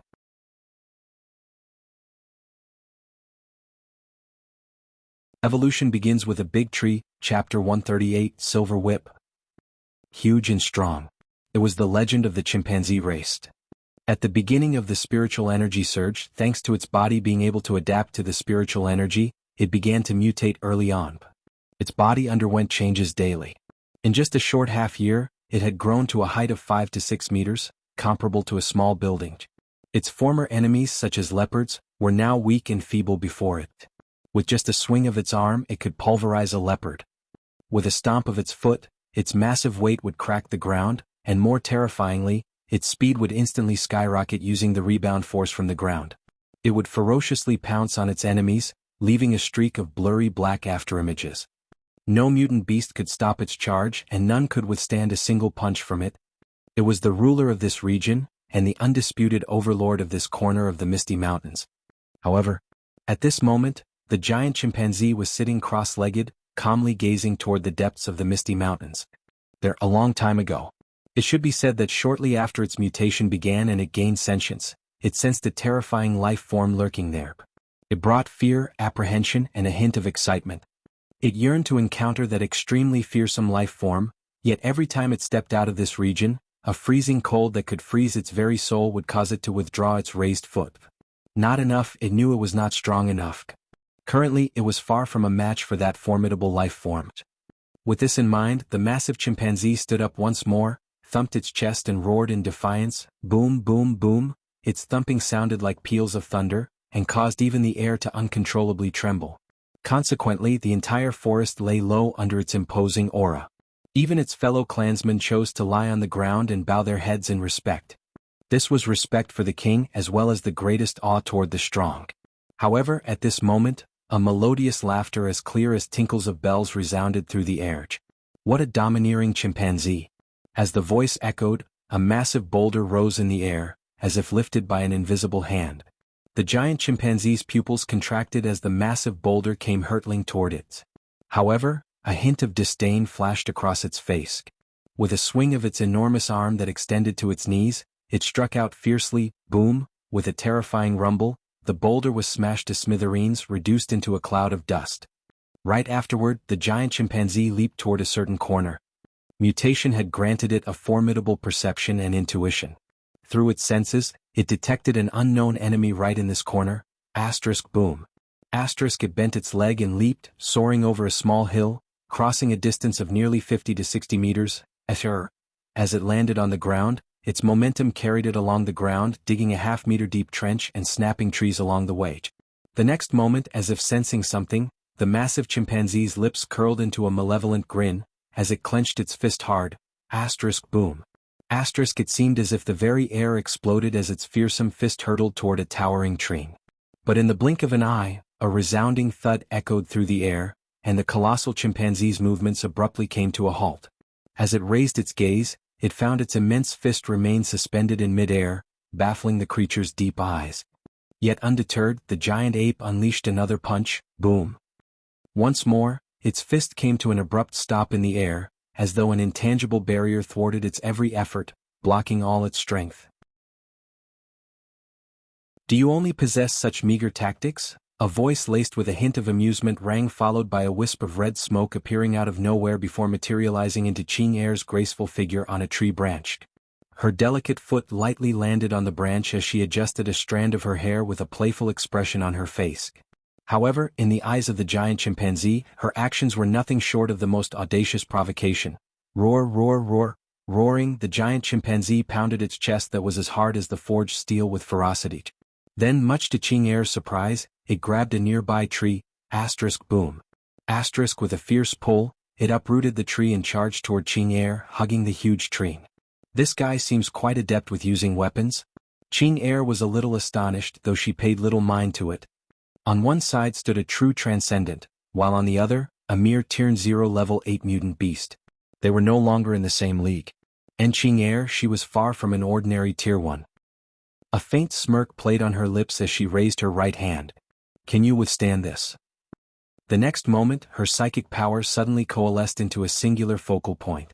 In an instant, the air seemed to twist and distort, forming a funnel-like shape. Before the giant chimpanzee could react, an overwhelming surge of power sent its colossal frame hurtling through the air. Boom, boom, boom. One tree after another crumbled under the impact as the giant chimpanzee was sent flying by the unstoppable force. Yet, surprisingly, even after withstanding such a powerful air cannon, the giant chimpanzee rose undeterred, as if the attack had barely fazed it. Without hesitation, it picked up a broken tree and charged once more, closing in on the elusive crimson figure in the distance. With every thundering step, the ground trembled beneath its colossal form. It was quite an awe-inspiring sight. In stark contrast, Qing remained poised and serene, her demeanor unfaltering. The entire clash did not even manage to move a single strand of her lustrous hair. She gently shook her head and a smile flashed on her lips as she extended her hand in a symbolic gesture. Boom, as the air condensed around her, an invisible titan's hand reached out for the giant chimpanzee. The chimpanzee failed to dodge it. In the face of Qing enigmatic and bewildering power, the giant chimpanzee could do nothing but surrender, allowing the unseen hand to lift it slowly into the air. It tried to struggle, but it was met with an even stronger grip. It tried to break free, but it found the air as hard as steel. Little one, it seems you have yet to grasp the true meaning of terror, Qing coldly remarked, a mocking smile dancing on her lips as she suddenly waved her hand. Swoosh. A silver-colored whip cut through the air, and within moments, an entire mountain peak vanished before the dumbfounded eyes of the giant chimpanzee. All that remained was a flawless, mirror-like incision, an eerie testament to the unfathomable power she possessed. Silver light, an attack channeled through the silver centipede attached to her body, utilizing its robust exoskeleton and scale armor to cut through anything like a razor-sharp blade. This was Qing most formidable technique. It came at a high cost of spiritual energy and required careful restraint. But once unleashed, it unleashed true terror.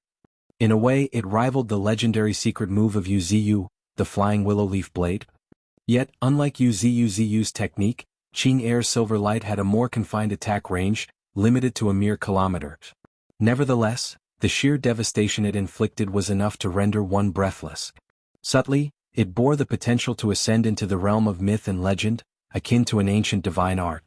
At this very moment, the giant chimpanzee stood utterly stupefied, its eyes dull as if it had lost its senses.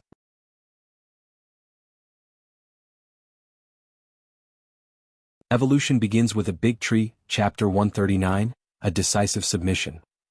Good boy, be obedient, this small sister won't mistreat you, Qing stated, a playful smile adorned her lips as she held a gleaming silver whip in her hand. Surprisingly, the other end of this silvery lash was an enormous chimpanzee.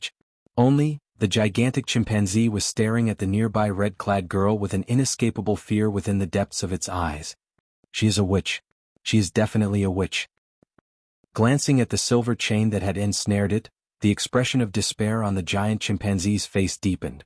If there had been a flicker of hope to break free from the earlier air restraint, the centipede-like silver chain inflicted a searing pain, making any escape attempt seem agonizingly futile.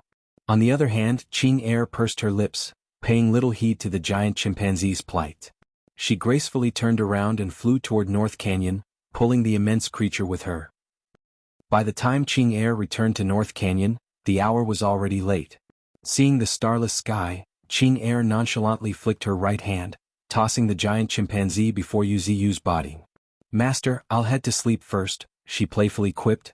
A girl needs her beauty sleep, it's not good for a girl to stay up late. Wuxia's expression slightly stiffened. He was tempted to ask Qing if, as a soul, such concerns truly applied to her. However, he refrained from teasing her at this moment and swallowed his words back. Now was not the best time to tease her, especially when she had just helped him. With that in mind, Wuxia's gaze turned to the giant chimpanzee, which sat a short distance away. It was huge. It was even taller than White Tiger. Especially with its sinewy muscles that seemed to snake around its body like a dragon, it projected a formidable presence. Can you comprehend my words? Wuxia's voice reverberated within the mist. Roar, roar. the giant chimpanzee responded with a low growl, surveying its surroundings. Yet after a moment, as if sensing something, its pupils suddenly constricted, fixating on a towering tree concealed in the dense fog not far away. For some enigmatic reason, it had a feeling that the enigmatic voice belonged to this very tree. It appears you have keen perception. Wuxia chuckled as his one branch cut through the mist, swishing toward the giant chimpanzee. But just then, a resounding boom echoed through the air as the giant chimpanzee raised its right hand, firmly grasping the branch that had ventured close. Immediately, Wuxia felt a formidable force surging from the branch, as if the giant chimpanzee intended to snap it like a twig. Haze, Wuxia made a sound of mild disapproval but refrained from any hasty reactions. As a Tier 2 transcendent, these lower-level creatures could not hope to even do harm to his branch. Besides, his branches were far from ordinary. It seemed his thoughts were answered, for at that very moment, with a sorrowful roar, the colossal chimpanzee, who had just recovered from its struggle, suddenly felt its legs give way, causing it to collapse heavily onto the ground. What terrified the beast even more was the strange sensation of losing control over its body entirely. It was powerless to even lift its finger. Paralysis, a potent toxin that came as an added feature of Wuxia's branches. While this poison might have minimal effects on beings of the same tier, for a Tier 0 mutant beast like the giant chimpanzee, it felt like a living nightmare. The sensation of being alive, yet utterly powerless, was simply unbearable. After all, mutant beasts valued strength the most, and now, while still fully conscious, it actually lost control of all of its body. At this moment, as if in disbelief, the giant chimpanzee's eyes widened. But if one looked closely, they would notice a deep sense of shock within its gaze. It's him. It's truly him. It realized that the formidable and dreadful presence it had perceived was indeed real. Just as it had guessed, it was a terrifying force that was difficult to resist, akin to a nightmarish demon. Big fella, I'll tell you this once and this once only, so listen closely, Wuxia stated. Looking at the huge chimpanzee completely limp on the ground, Wuxia pondered his words before stating firmly, I offer you two choices, submit to me and I.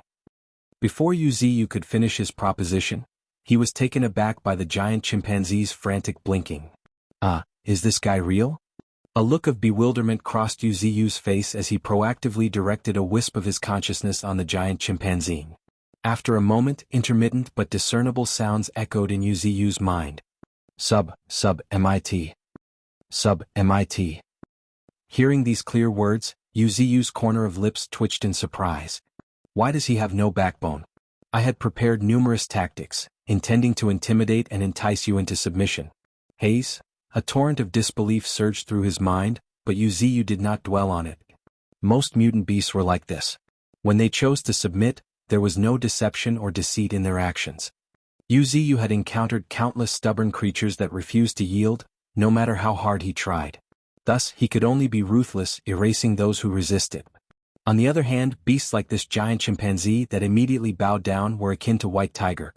When dealing with White Tiger, a few strikes from Wuxia's branches had been enough to make him surrender without hesitation. And now, this chimpanzee was even more straightforward. Before Wuxia could finish speaking, he had already... Wuxia sighed in his heart. Nonetheless, he extended his branch toward the giant chimpanzee, gently touching him and withdrawing the paralyzing toxin from his body. Not long after. A deep roar reverberated through the air as the giant chimpanzee, seeming somewhat inebriated, struggled back to his feet. He then thumped his chest vigorously.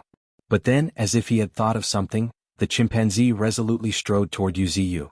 The chimpanzee hopped his way, dragging his massive arms hanging down to his knees as he got excited. Do you find joy in submitting to me?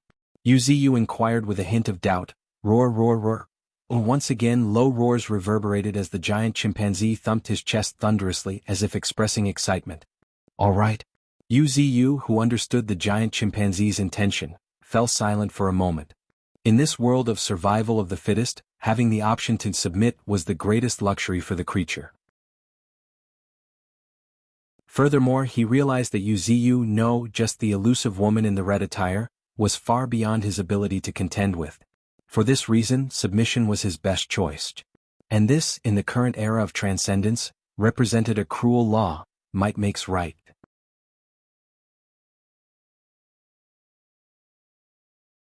Evolution begins with a big tree, Chapter 140. The name's King Kong.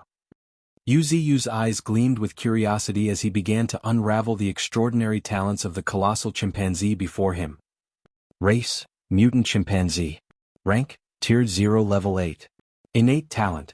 Berserk. This ability allows the creature to willingly forsake some of its rationality to gain a substantial boost in strength and speed, transforming into a true berserker behemoth. Abilities, brute force. It possesses an immensely powerful physique that far exceeds others of the same level, allowing it to wield deadly strength. Exquisite techniques. Unlike typical mutant beasts, this chimpanzee has honed its combat skills. It can skillfully utilize everything around it to enhance its prowess. This fellow has quite impressive talents, Yu remarked. As he looked at the giant chimpanzee not far away, his eyes flickered with intrigue.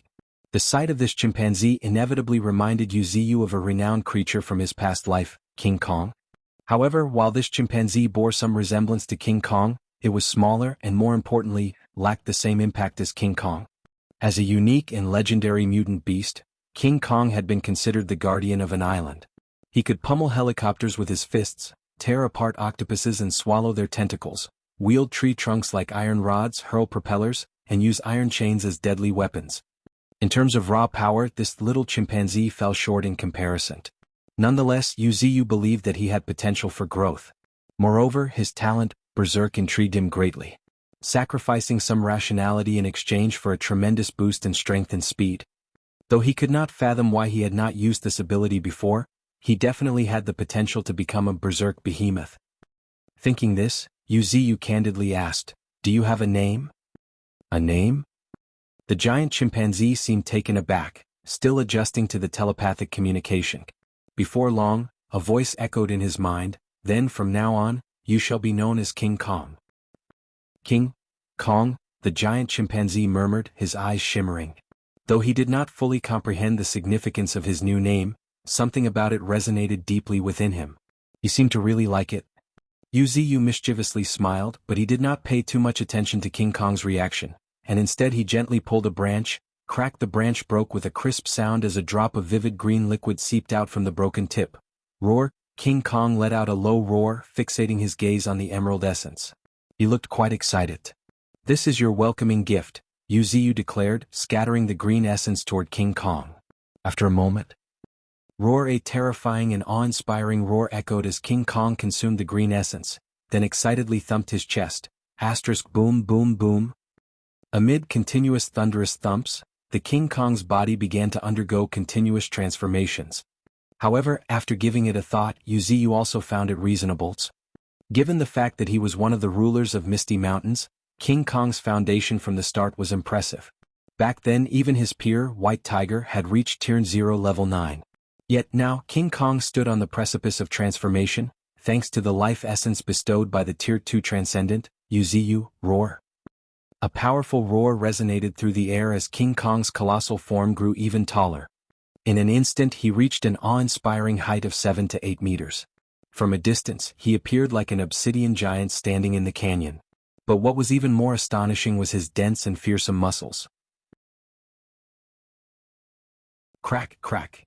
His muscles that were like snakes coiling around its body undulated rhythmically, creating a bone-rattling sound that echoed through the mountains. Accompanied by the movement of his muscles, a terrifying aura continuously surged from him. Tier 0, Level 9. Yu, observing the transformation, could not help but smile approvingly. He has great potential. A prodigious talent that can be nurtured.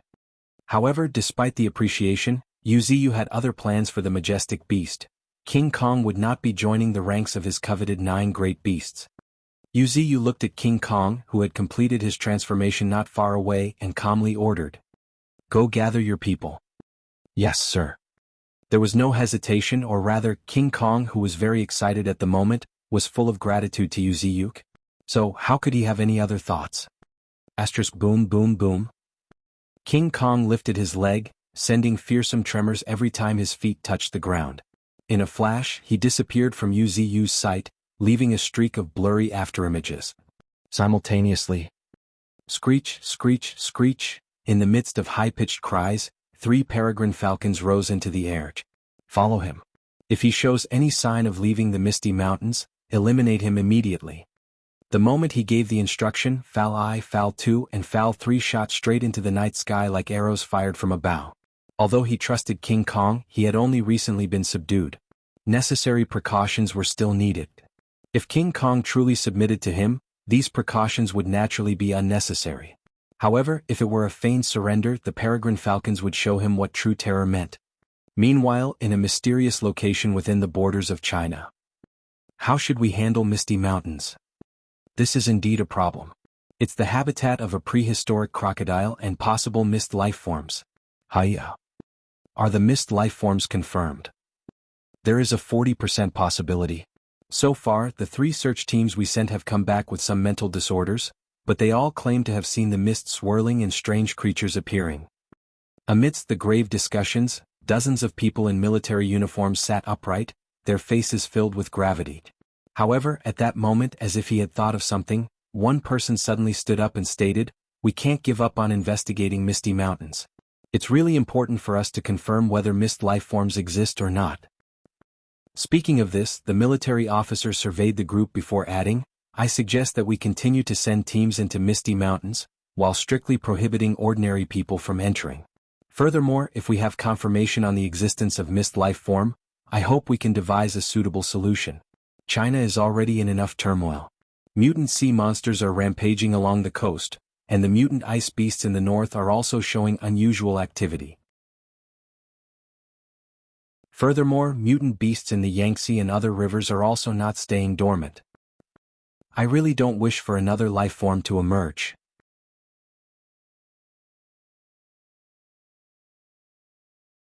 Evolution begins with a big tree, Chapter 141, the towering ginormous python. Meanwhile, Wuxia was completely unaware of the affairs on the human side or simply chose not to concern himself. Rather, his priority was his own evolution and growth of his forces. Ding! You killed a Tier 0 level 4 mutant wild boar, evolution points plus 40. Ding! You killed a Tier 0 level 2 mutant rabbit, evolution points plus 20. Amidst a string of notifications, Wuxia's evolution points visibly surged at a remarkable pace, thanks to the prey caught by figures like Bull Demon, White Tiger, and the others.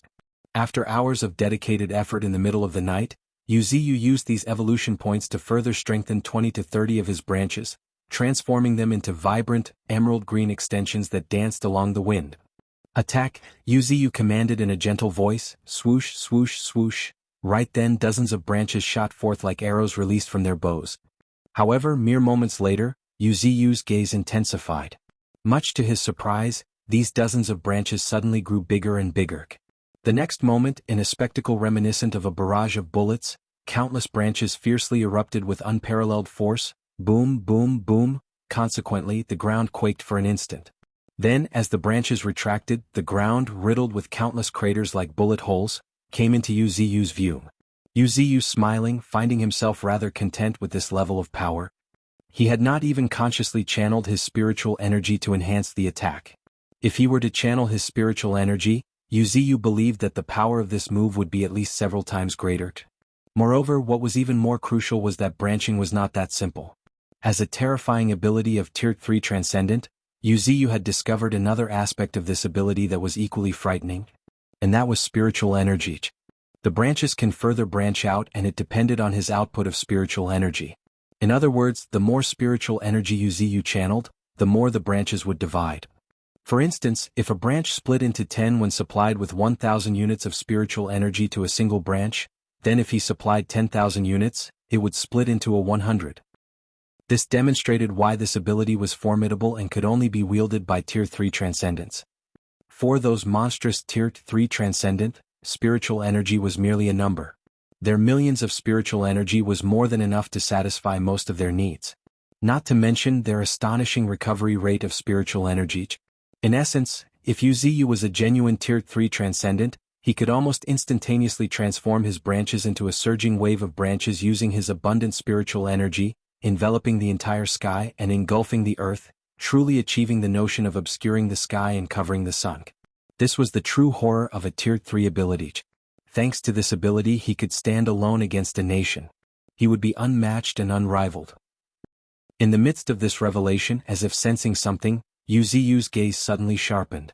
He lifted his gaze. In the distance, a colossal black figure appeared on the horizon, gradually growing bigger within Yu's sights. "You've returned?" Amid a light chuckle, Yu raised his perspective. After a moment, what met his eyes were dozens of black chimpanzees, not insignificant in size, trailing behind King Kong.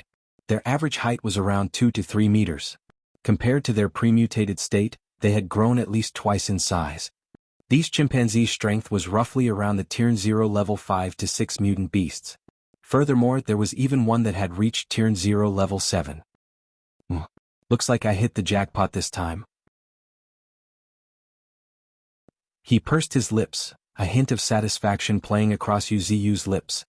The mutant chimpanzee tribe was anything but weak. As primates and representatives of their kind in terms of strength, the mutant chimpanzee were more than capable of tearing apart tigers and leopards. Moreover, their inherent intelligence was substantial. What did this imply? With a smile, Yu envisioned a scene where a group of mutant chimpanzees stood with arms folded, coldly observing disbelieving humans. Their existence equated to a gathering of exceptionally gifted, enhanced mutant humanoids. Not to mention their innate talents. It could be said that, among peers, what could humans possibly use to contend against them? Firearms and cannons. Yu did not believe that after his guidance, this bunch would still fear firearms and cannons. While arranging for them to construct an underground city, I'll educate them with the cruelest military training just like humans. This way, in the not-too-distant future, I can get a transcendent squad far surpassing human comprehension. Murmuring, Yu's mind started to scheme. Among humans there was a saying, treat poison with poison. Applying this saying here seemed quite fitting. Now, Yu suddenly felt some anticipation for the day when a genuine conflict erupted with humans. With this group of chimpanzee, Yu could strike first. However, before that, he needed to organize this group of chimpanzees. Additionally, he had to ask for Qing Air to devise a set of the cruelest military training methods by learning from the humans. Regarding military training, Yu had limited knowledge. Apart from those experienced instructors, there were probably very few individuals knowledgeable in this area. Furthermore, the physique of humans had substantially improved with the resurgence of spiritual energy. Yu believed that the concept of military training might differ from what he understood. In this context, it was highly necessary for Qing Air to develop a military training method. As for developing his own method, the one he would come up with would be unorthodox and largely ineffective. Compared to human methods, there could be a significant gap, maybe even more than one level. Human military training methods were genuine treasures of knowledge. Generally speaking, it had been perfected by thousands of experts, if not tens of thousands. Not to mention, it encompassed thousands of years of human knowledge. Humans might find these common bits of knowledge trivial, but for the illiterate chimpanzees that had recently gained sentience, it was like an enlightenment, like a divine intervention. It might even accelerate their evolutionary progress. And right at this moment, as he gazed at the approaching chimpanzee, Yu felt the need to display his might and assert his dominance. With this thought, he heaved a long, deep breath. After a moment, Yu's pupils constricted as his spiritual energy surged without restraint. The next moment, a deafening boom like a peal of thunder resounded in chimpanzee's mind. Immediately after, in their astonished gaze, the earth suddenly started.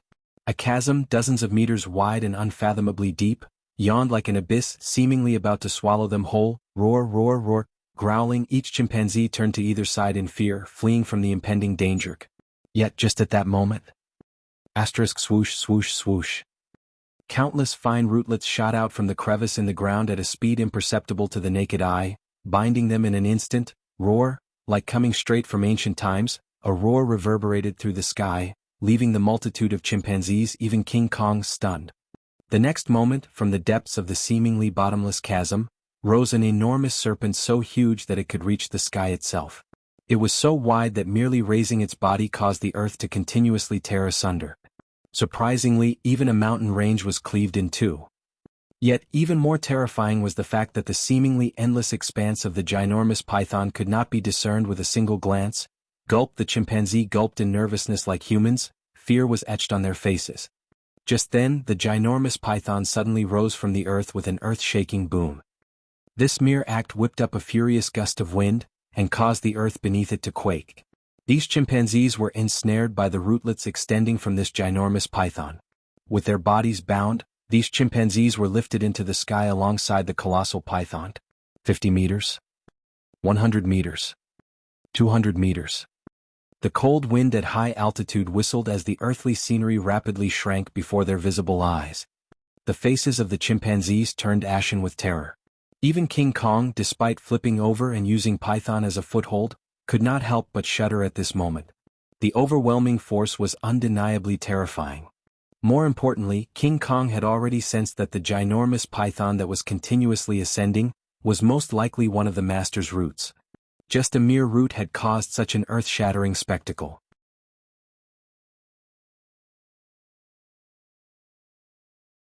Evolution begins with a big tree, Chapter 142, Elemental Flower. It was unknown how much time had passed by till the towering python finally stopped. Immediately after, it swooped straight toward the ground. Its terrifying speed stirred up a fierce gale. It was so fast that the wind brushing against the chimpanzee was akin to razor-sharp blades. Schlick, schlick. Some of the weaker chimpanzees had no time to react, and their flesh were torn by the raging winds. Yet at this moment they did not feel anything. Because at this moment the ginormous python began to coil like a snake. By the time they realized, before them stood a towering giant tree concealed within the dense mist. How does it feel? Yuziyu chuckled with a tinge of nonchalance. For Yuziyu, moving a portion of the tree root was a trifling matter. At most, it was like basking in the sun after spending too long underground. However, for these chimpanzees, it was like a nightmare come true. It was a terrifying experience. An extremely terrifying experience. The thunderous momentum that ripped through the skies would likely remain etched in their minds forever. This was the might of their future master, the might of the divine tree. Afterward, Yuziyu did not say anything to them, he just controlled the rootlets to lower them. After putting each chimpanzee to the ground, Yuziyu directed the subroot to return underground. The subroot was indeed incredibly fearsome. It should not be moved unless as a last alternative.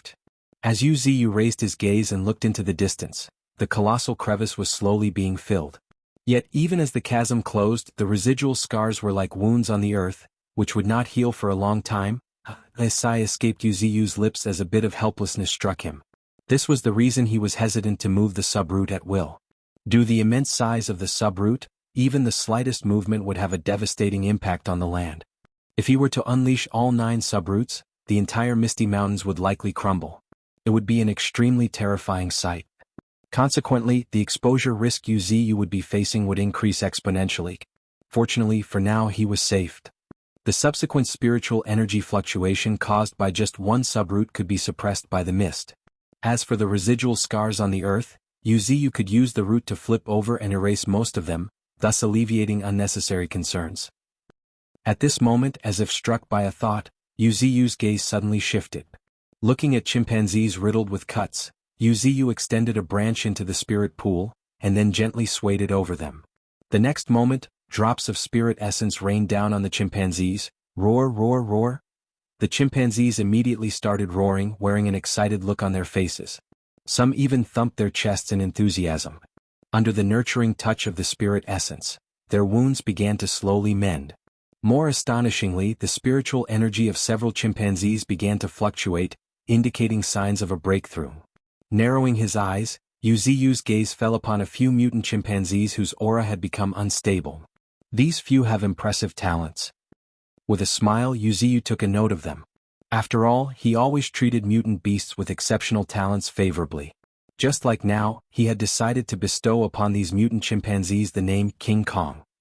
King Kong, standing at the pinnacle of the entire chimpanzee tribe, they would become the royal family of the chimpanzee tribe in the future. A smirk played on Yuziyu's lips as he felt somewhat proud. This kind of hierarchical differentiation should stimulate the motivation of these chimpanzees to a great extent. It would also aid his control over the chimpanzee tribe. Not only the chimpanzee tribe but the future wolf tribe and rat tribe would also undergo hierarchical divisions under Yuziyu's plan. For instance, the wolf tribe could be divided into the azure wolves and the superior storm wolves. Similarly, the few rats that Yuziyu had put under Lung Feng and Chen Qin's care recently would become the royalty of the rat tribe. After all, Yuziyu was only one person.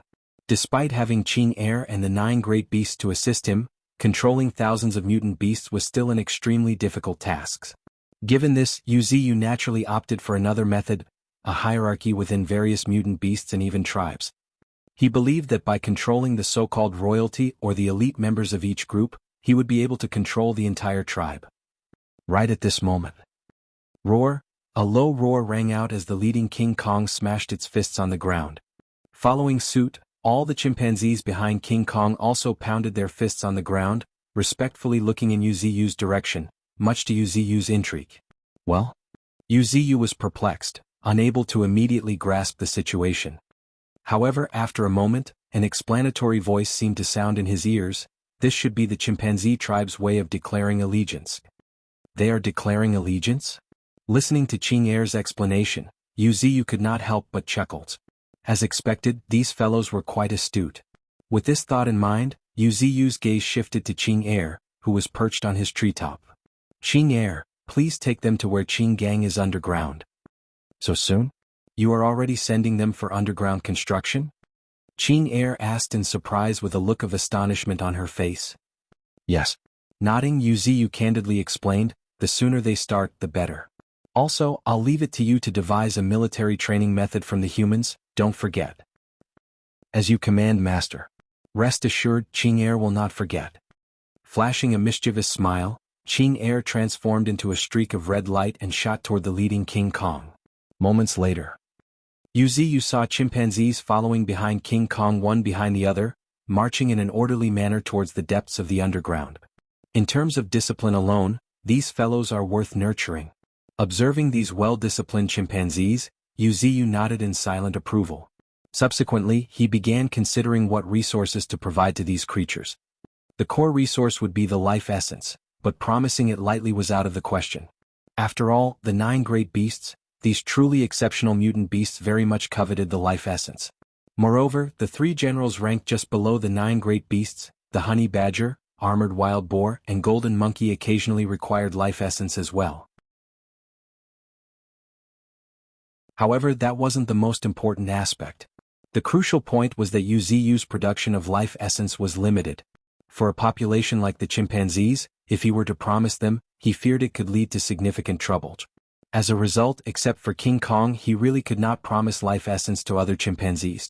Apart from life essence, the remaining options would be the water from Spirit Pond and Earth Attribute Spirit Stones. All right. As if he had thought of something, Wuxia's eyes brightened. He possessed another treasure, the elemental flowers, a type of spirit flower far superior to the life essence, which was of little use to him. Only because they were born due to Wuxia's body rejecting foreign substances. If he could cultivate this kind of spirit flower on a large scale, it could be offered as a new resource to various mutant beasts. Ashish, we'll be using Spirit Pool for the lake and canyon, and Spirit Lake for the lake made by Sarcosuchus to differentiate.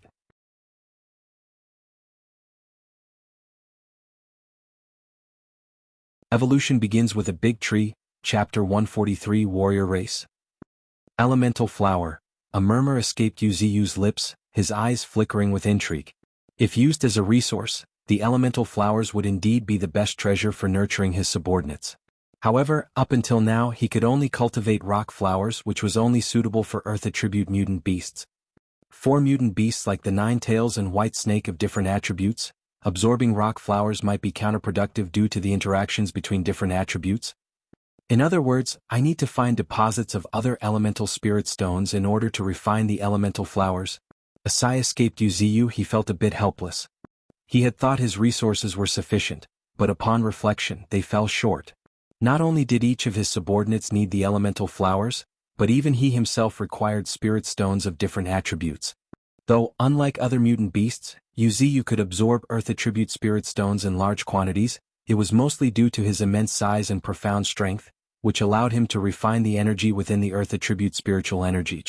Except, absorbing Earth Attribute Spirit Stones for an extended period could make him even heavier, and being heavier was another way of saying clumsy. In other words, prolonged absorption of Earth Attribute Spirit Stones would shatter his dreams of leaving the Earth and running under the setting sun. Well, thinking of this, a myriad of thoughts raced through Wuxia's mind. How did I overlook this? He had been wondering why his control over the earth element had become more exquisite over time. He could conjure a wave of earth with a raise of his branch, and shape earth anyhow as per his wills. His mastery over the earth element was rivaled only by his manipulation of mist. Had he not been confined in North Canyon, he could even conjure a colossal earth element giant. After much contemplation, the answer was right here. Earth attribute spirit stones, earth attribute spirit stones. Wuxia kept muttering to himself, his expression becoming more complex. These earth attribute spirit stones enhanced his control over the earth element. However, as a trade-off, his connection with the earth became even stronger. I must find spirit stones of other attributes. Absorbing only earth attribute spirit stones may lead to a steady increase in my strength, but it will have its drawbacks. With this realization, Wuxia raised his gaze, screech.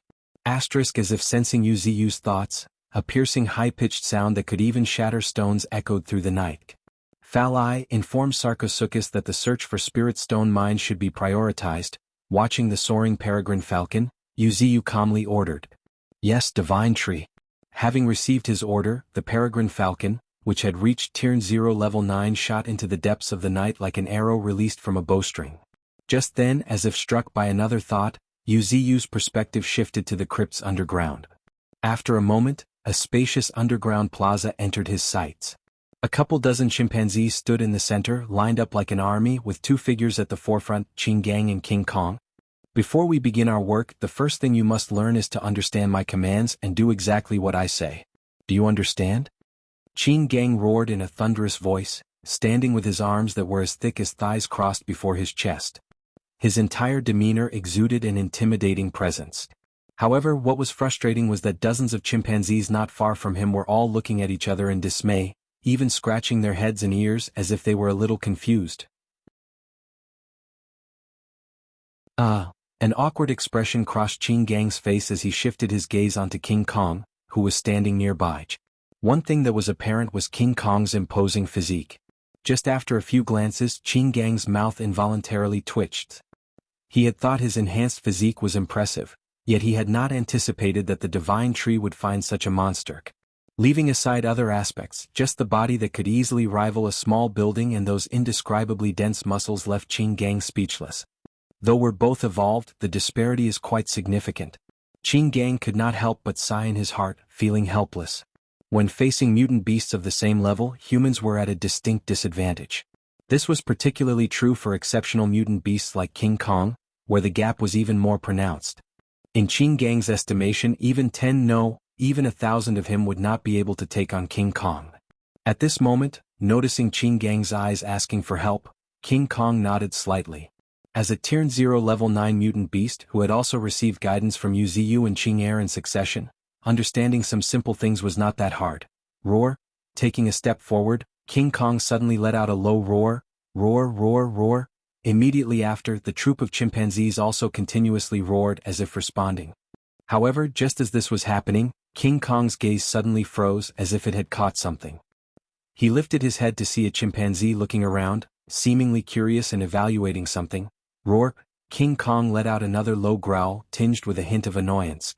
The next instant, even before the others could react, King Kong suddenly charged forward. Boom, boom, boom. His sheer weight caused the ground to tremble and shake.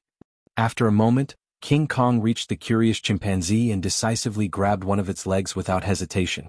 Following this, before the astonished gazes of Qin Gang and Wuxia, King Kong swung the chimpanzee around like a whip and slammed it onto the ground. Boom, boom, boom. Accompanied by thunderous rumbles, the entire underground plaza shook uncontrollably. This guy is so freaking violent. Witnessing this scene, Qin Gang decisively evaluated his own petite frame. After a round of evaluation, he was certain he would not make a sound.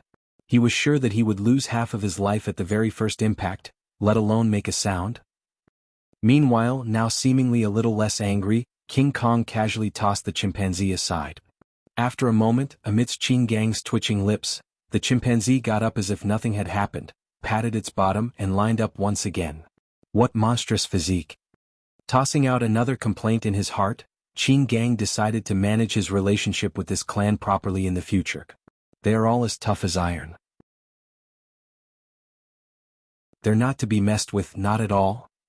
However, just then, A voice suddenly echoed in Qin Gang's mind. What do you think of them? They're really formidable. Hearing Yu Ziyu's voice, Qin Gang suppressed his emotions and responded. Yeah, they're really formidable. Nodding, Yu Ziyu provided his own evaluation. This group has the potential to become a warrior race. What's a warrior race? Seeming a bit puzzled, Qin Gang asked in confusion. A race born for combat. They possess formidable combat prowess far surpassing other races. In a rare moment of explaining, Yu Ziyu further added, however, the prerequisite for all of this is that they can withstand several rounds of hellish training. Otherwise, potential remains just that, potential.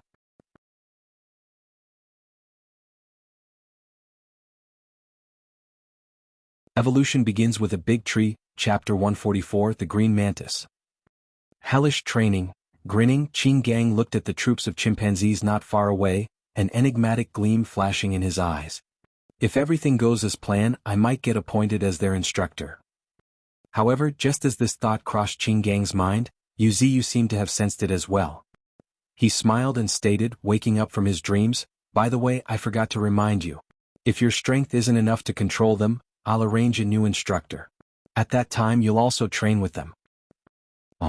Lord Tree God, are you sure you're not joking? After a moment of hesitation, Qin Gang asked with a perplexed look. Do I look like I'm joking? Yu Ziyu burst into laughter, witnessing the drastic change in Qin Gang's expression. He found it quite amusing. This young one's character still needs some tempering. Otherwise, it would be quite challenging for him to command the entire chimpanzee tribe. As for why Qin Gang would be leading the chimpanzee tribe, it was really not a brain-wrecking question. Although mutant beasts have gained sentience, they still lack certain qualities compared to Qin Gang, who was a human. Furthermore, Qin Gang had already won Yu Ziyu's trust through his actions. It would be a pity if a person worthy of his trust and capable of leading was not used.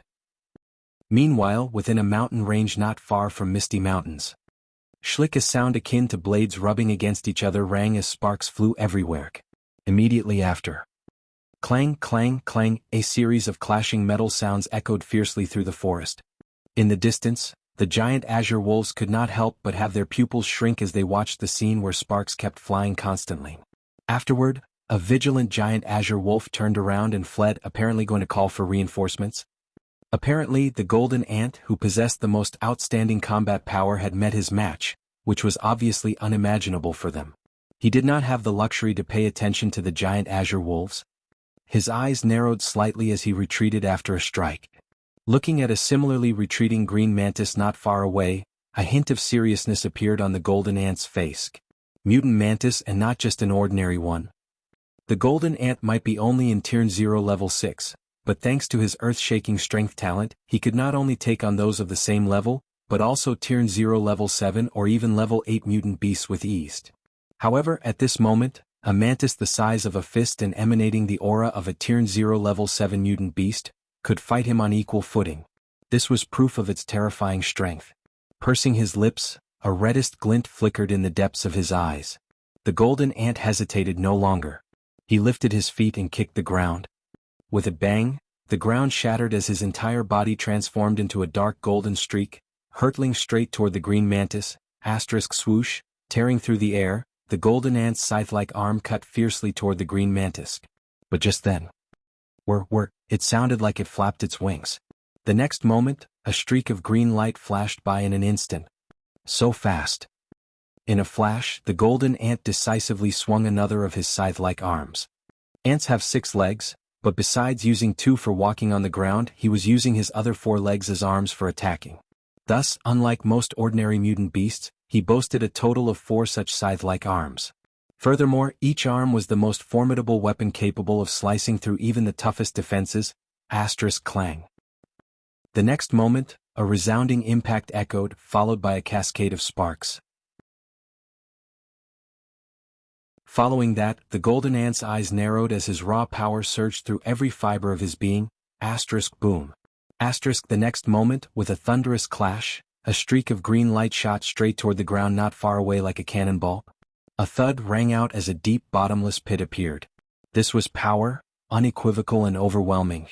The golden ant's sheer power could effortlessly reduce anything before him to rubble.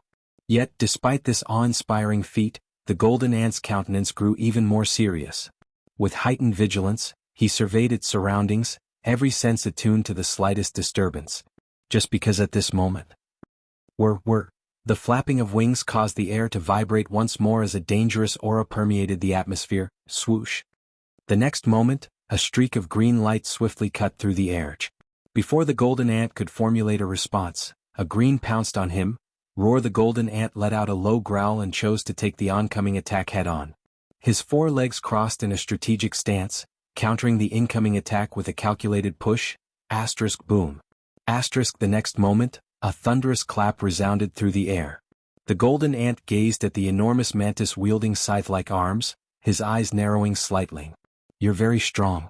A faint voice echoed in its mind, bringing a puzzled expression to the face of the green mantis. "Unfortunately, at the end of the day, you grew up in the wild and can't understand the language." Concluding in a cold voice, the golden ant's expression turned compassionate. "It possesses such terrifying speed and strength, it would really be a pity to let it remain in the wild." With these thoughts in mind, the golden ant swung its arm fiercely once more. Swoosh, swoosh, swoosh. Like tearing through the air, the terrifying power created waves of energy one after another. Seemingly aware of the formidable strength of the golden ant, the green mantis accelerated, leaving behind an afterimage and evading several strikes. Subsequently, it abruptly lifted its front limbs, each of which resembled a large blade. But what made the golden ant's pupils contract was the fact that the green mantis's front limbs had a glow circling around them, as if they were surrounded by a vortex. "Damn it, this is going to hurt." Shock ran through the golden ant's heart, prompting him to instinctively retreat.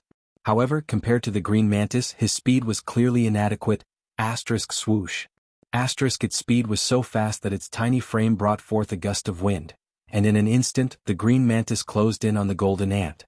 Its front limbs, akin to large blades, viciously struck down. With a sudden bang, the golden ant, who had no time to dodge, was struck head-on. But at that moment, a flash of killing intent gleamed in the depths of the golden ant's eyes.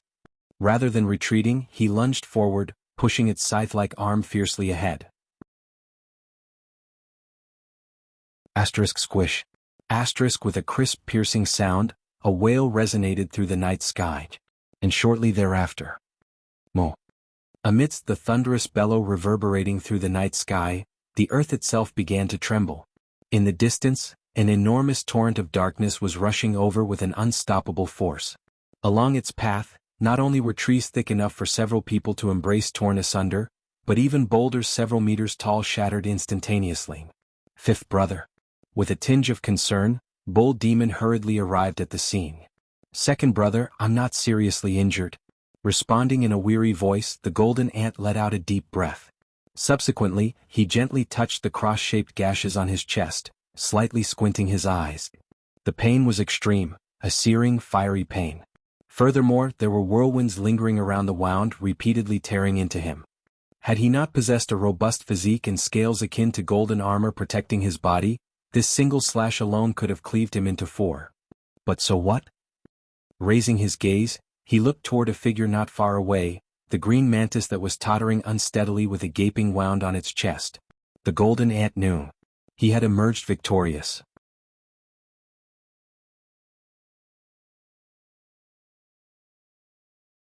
Evolution begins with a big tree, Chapter 145, Paralysis. Capture. "This guy even managed to hurt you?" Familiar with his own brethren, Bull Demon was well aware of Golden Ant's capabilities. Aside from his formidable strength and talent, his keen intuition in battle alone was beyond the reach of ordinary mutant beasts. "This guy is really fast and can control wind. If I'm not mistaken, it should possess a talent related to the wind element." Having said this, Golden Ant turned around and glanced at Bull Demon, inquiring, which he rarely does so, "Second brother, how come you're here?" "Just a while ago, this little guy came to me for help, saying that you've met a formidable enemy." Stating this, Bull Demon's gaze shifted to a relatively small-sized azure wolf behind him. "I see." Nodding, the golden ant cast a deep gaze at the not-so-large azure wolf, but refrained from saying anything. Expressing emotions was not his strong suit. Nevertheless, he remembered this azure wolf in his heart. This wolf was clever and vigilant, qualities the golden ant appreciated. And now, as if he remembered something, Golden Ant slowly lifted his gaze, and fixed his eyes on the heavily wounded green mantis not far away. its icy tone cutting through the air. "If you want to live, you'd better come with me." However, the response he got was the green mantis flapping its wings once again, making him furrowed his brow. Whir. Its wings flapped so fast that every time it flapped, it sent ripples through the air. Umph. A cold snort as thunderous as the very thunderclap reverberated through the air as the distant bull demon stamped his hoof on the ground hard. In an instant, the green mantis felt the very earth underneath its feet quake as its entire body tumbled to the ground. What unnerved it further was that a powerful quake coursed through the ground and into its body. In the blink of an eye, its body started trembling in an uncontrollable manner. "Apply toxin to it and take it away." Listening to Bull Demon's command, a giant azure wolf promptly rushed over to the mantis. It raised its claws and gently scratched the mantis's body. Soon after, before the green mantis could react, an overwhelming paralyzing sensation enveloped its senses. This was the toxin derived from Wuxia's branches. It could paralyze the nerves of mutant beasts, robbing them of control over their bodies. Not to mention this mutant mantis, even beings as robust as King Kong, would struggle against such a toxin. Wuxia deliberately bestowed this toxin upon the giant azure wolves to improve their efficiency in capturing prey. Generally speaking, unless one was a transcendent creature, very few Tier 0 mutant beasts were capable of resisting such a toxin. As for transcendent creatures, even if they encountered them, Bull Demon, White Tiger, and the others would not attack them recklessly. After all, transcendent creatures had already undergone a qualitative transformation in strength. Even if some mutant beasts possessed astonishing talents, challenging such beings was a near impossible feat. Perhaps only the divine tree could challenge transcendent creatures at Tier 0. Murmuring to himself, a mysterious gleam flashed in Bull Demon's eyes. Time flew by silently. At the edge of the misty mountains, a dark figure slowly lifted itself. Upon closer look, it turned out to be a massive crocodile. It looked ferocious and terrifying, and exuded an eerie and chilling aura. "Great, they're back." Whispering these words, Sarcosuchus gazed at Bull Demon, White Tiger, and the others who were returning in groups from not far away. Then he chose to turn and leave. After having been on guard for an entire night, it was time for him to return to Spirit Lake. Night was prime hunting time while daytime was reserved for rest. Had Fourth Brother been waiting for us all this while? White Tiger cast a glance at Sarcosuchus, who was departing, and said his suspicion. "Most likely." Nodding in agreement, Bull Demon, also a mutant beast like White Tiger, naturally understood what he meant. After pondering for a moment, he continued, "This is also for our own good. If we encounter formidable enemies, he can rush out of misty mountains to support us at the first moment notice." "Is that so?" Murmuring to himself, White Tiger looked at the departing Sarcosuchus as a grin spread across his lips. Though he understood it later than the rest, he was really appreciative of this act of kindness. Thanks to Bull Demon's guidance, he had developed a greater sense of gratitude towards Sarcosuchus. After a while, as if realizing something, he dashed over to a giant azure wolf nearby. Then he took the green mantis from its mouth and, with an excited howl, dashed towards the North Canyon. This fellow, observing White Tiger's departing figure, Bull Demon shook his head helplessly. Upon learning about the green mantis's remarkable talent, he invested quite a bit of effort, and finally managed to secure this green mantis from the golden ant. For no other reason than just to avoid getting reprimanded from the divine tree. Certainly, he was particularly afraid of the divine tree's admonishment. Even hearing the words "stupid tiger" made him shiver uncontrollably. Now, on their very first night mission, he wanted to appease the divine tree with this talented green mantis. I wonder where he learned these tricks from? Helplessly, Bull Demon could not help but think of Qing Gang. Could it be that rascal? Was he the one that taught him this? Not long after, when they returned to the North Canyon, dawn was just about to break. Roar. A tiger's roar echoed in the distance as a white figure came bounding toward North Canyon. Watching White Tiger's speedy approach, who was coming so fast that his run gave birth to gusts of wind, the corner of Wuxia's mouth twitched uncontrollably. Why can't this guy appreciate tranquility? Why is he roaring and rushing? A sigh escaped his lips. Wuxia, who had been left tired after using the evolution points to reinforce himself for most of the night, decisively flicked a branch toward the ground. Immediately, a resounding crack reverberated through the air. Screech. Following that, within Wuxia's dumbfounded gaze, the massive White Tiger came to an abrupt halt, leaving a 5-meter-long skid mark on the ground. This guy, Criticizing in his heart, Yuziyu couldn't help but ask, "What got you so worked up?" Roar, roar, roar. White Tiger roared continuously as he lifted his right paw. After a moment, a heavily wounded, barely breathing green mantis came into Yuziyu's view. "Oh?" Exclaiming in surprise, Yuziyu's eyes widened in doubt. Race, Mutant Mantis. Rank, Tier 0 Level 8. Innate talent, Power of the Wind. It's able to harness the wind, which not only significantly increases its speed, but also winds the wind around its body, thus, greatly enhancing its attack power. Abilities, Camouflage. It's capable of blending with the surroundings, making it difficult to distinguish between what's real and what's fake. Even its aura can be completely erased. Blade Arm. Its arms that are more like a symbol are the most fearsome weapons.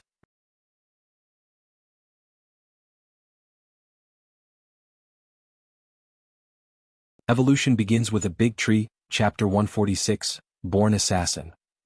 This guy is a born assassin. Looking at the unique ability of the mantis, the camouflage as well as its innate talent, the power of wind, Yuziyu's eyes lit up. Camouflage could be used for hiding itself. And the power of wind, combined with the mantis' inherent speed, could instantly attack and deliver a deadly blow. Smacking his lips, Yuziyu's tired expression disappeared. Instead, he turned his gaze to the nearby white tiger and gave a nod of approval. Roar, roar, roar. Immediately, successive tigers' roars reverberated through the canyon as White Tiger jumped up and down excitedly like a child.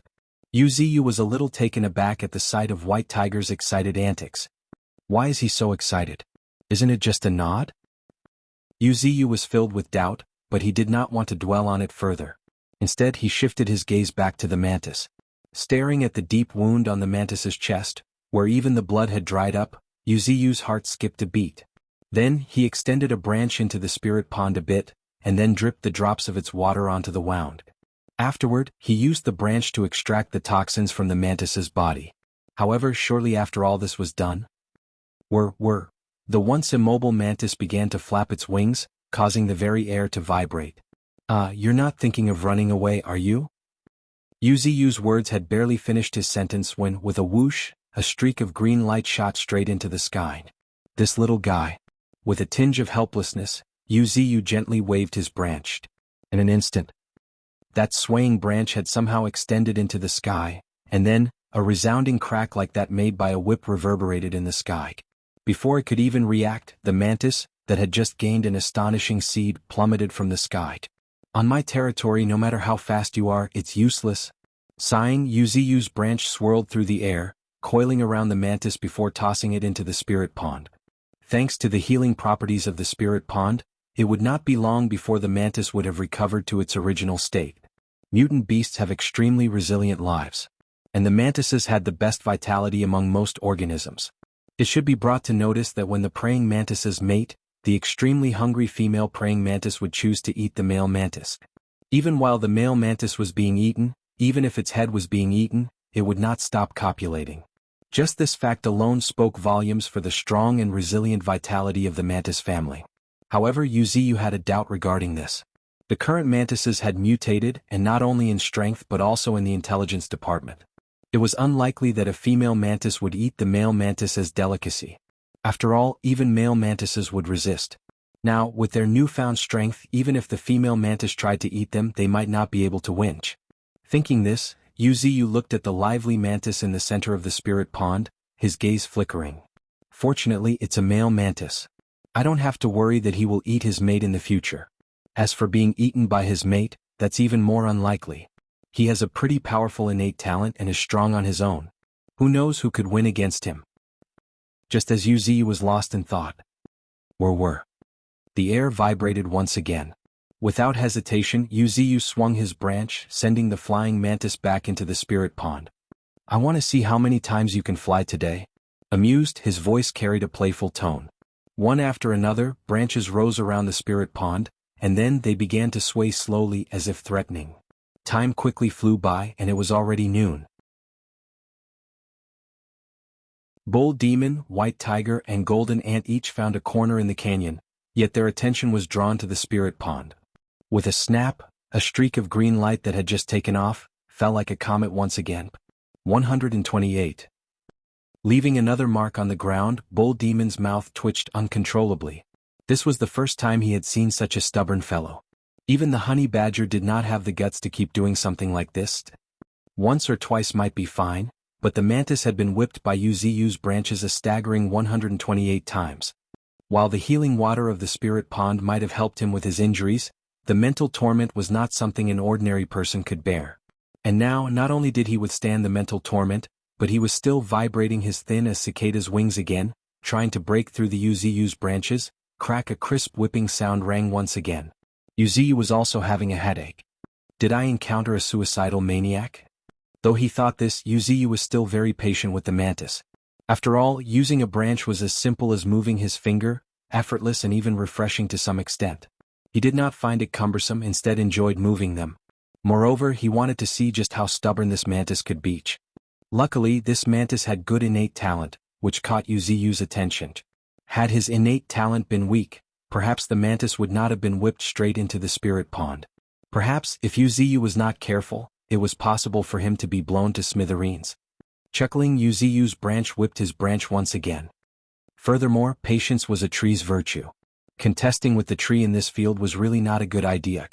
According to Wuxia's estimation, if there were no other interruptions, he could keep doing this for 10 days or even half a year without minding. Of course, the premise was that the mantis could survive until then. The healing power of the spirit pond was not omnipotent nor eternal. Once the mantis's body had adapted to the healing ability of the spirit pond, its effectiveness would greatly diminish. By that time, getting whipped by Wuxia would not be as simple as lying down for a while. Just at that moment, Bull Demon suddenly spoke up as if he had thought of something. Divine Tree, why has Elder Sister not returned yet? Could it be? Bull Demon's concerned voice instantly caused Wuxia to blink in surprise. However, a moment later, the vibrating sound resounded once again. This is getting annoying now. A murmur like thunder reverberated through the sky. With a loud boom, a green whip sliced through the sky in an instant, splash with a splash of water reaching high up into the air. The entire canyon trembled slightly. The mantis was struck with such a force that the dozens of meters deep bottom of the spirit pond became visible, where the mantis was now lying in a sorry state. Wuxia did not pay much attention to him, or rather his mind was already preoccupied with Bull Demon's words. 9 tails. Raising his gaze, he looked toward the northern part of the misty mountains, his eyes flickering. Come to think of it, 9 tails seems to have been gone for almost half a month. Although it's highly unlikely for her to encounter any danger given her strength, it is better to be safe than sorry. A light sigh escaped Wuxia's lips as a shade of worry appeared on his face. You're tuning in to the Han Li's Wuxia Adventures YouTube channel. We're so grateful for your support, and don't forget to subscribe to join us on this incredible journey through captivating stories. Your generosity through donations truly makes a world of difference, as it's the primary source of revenue that allows me to expand and enhance this channel for you. Thank you from the bottom of my heart for being a part of this adventure.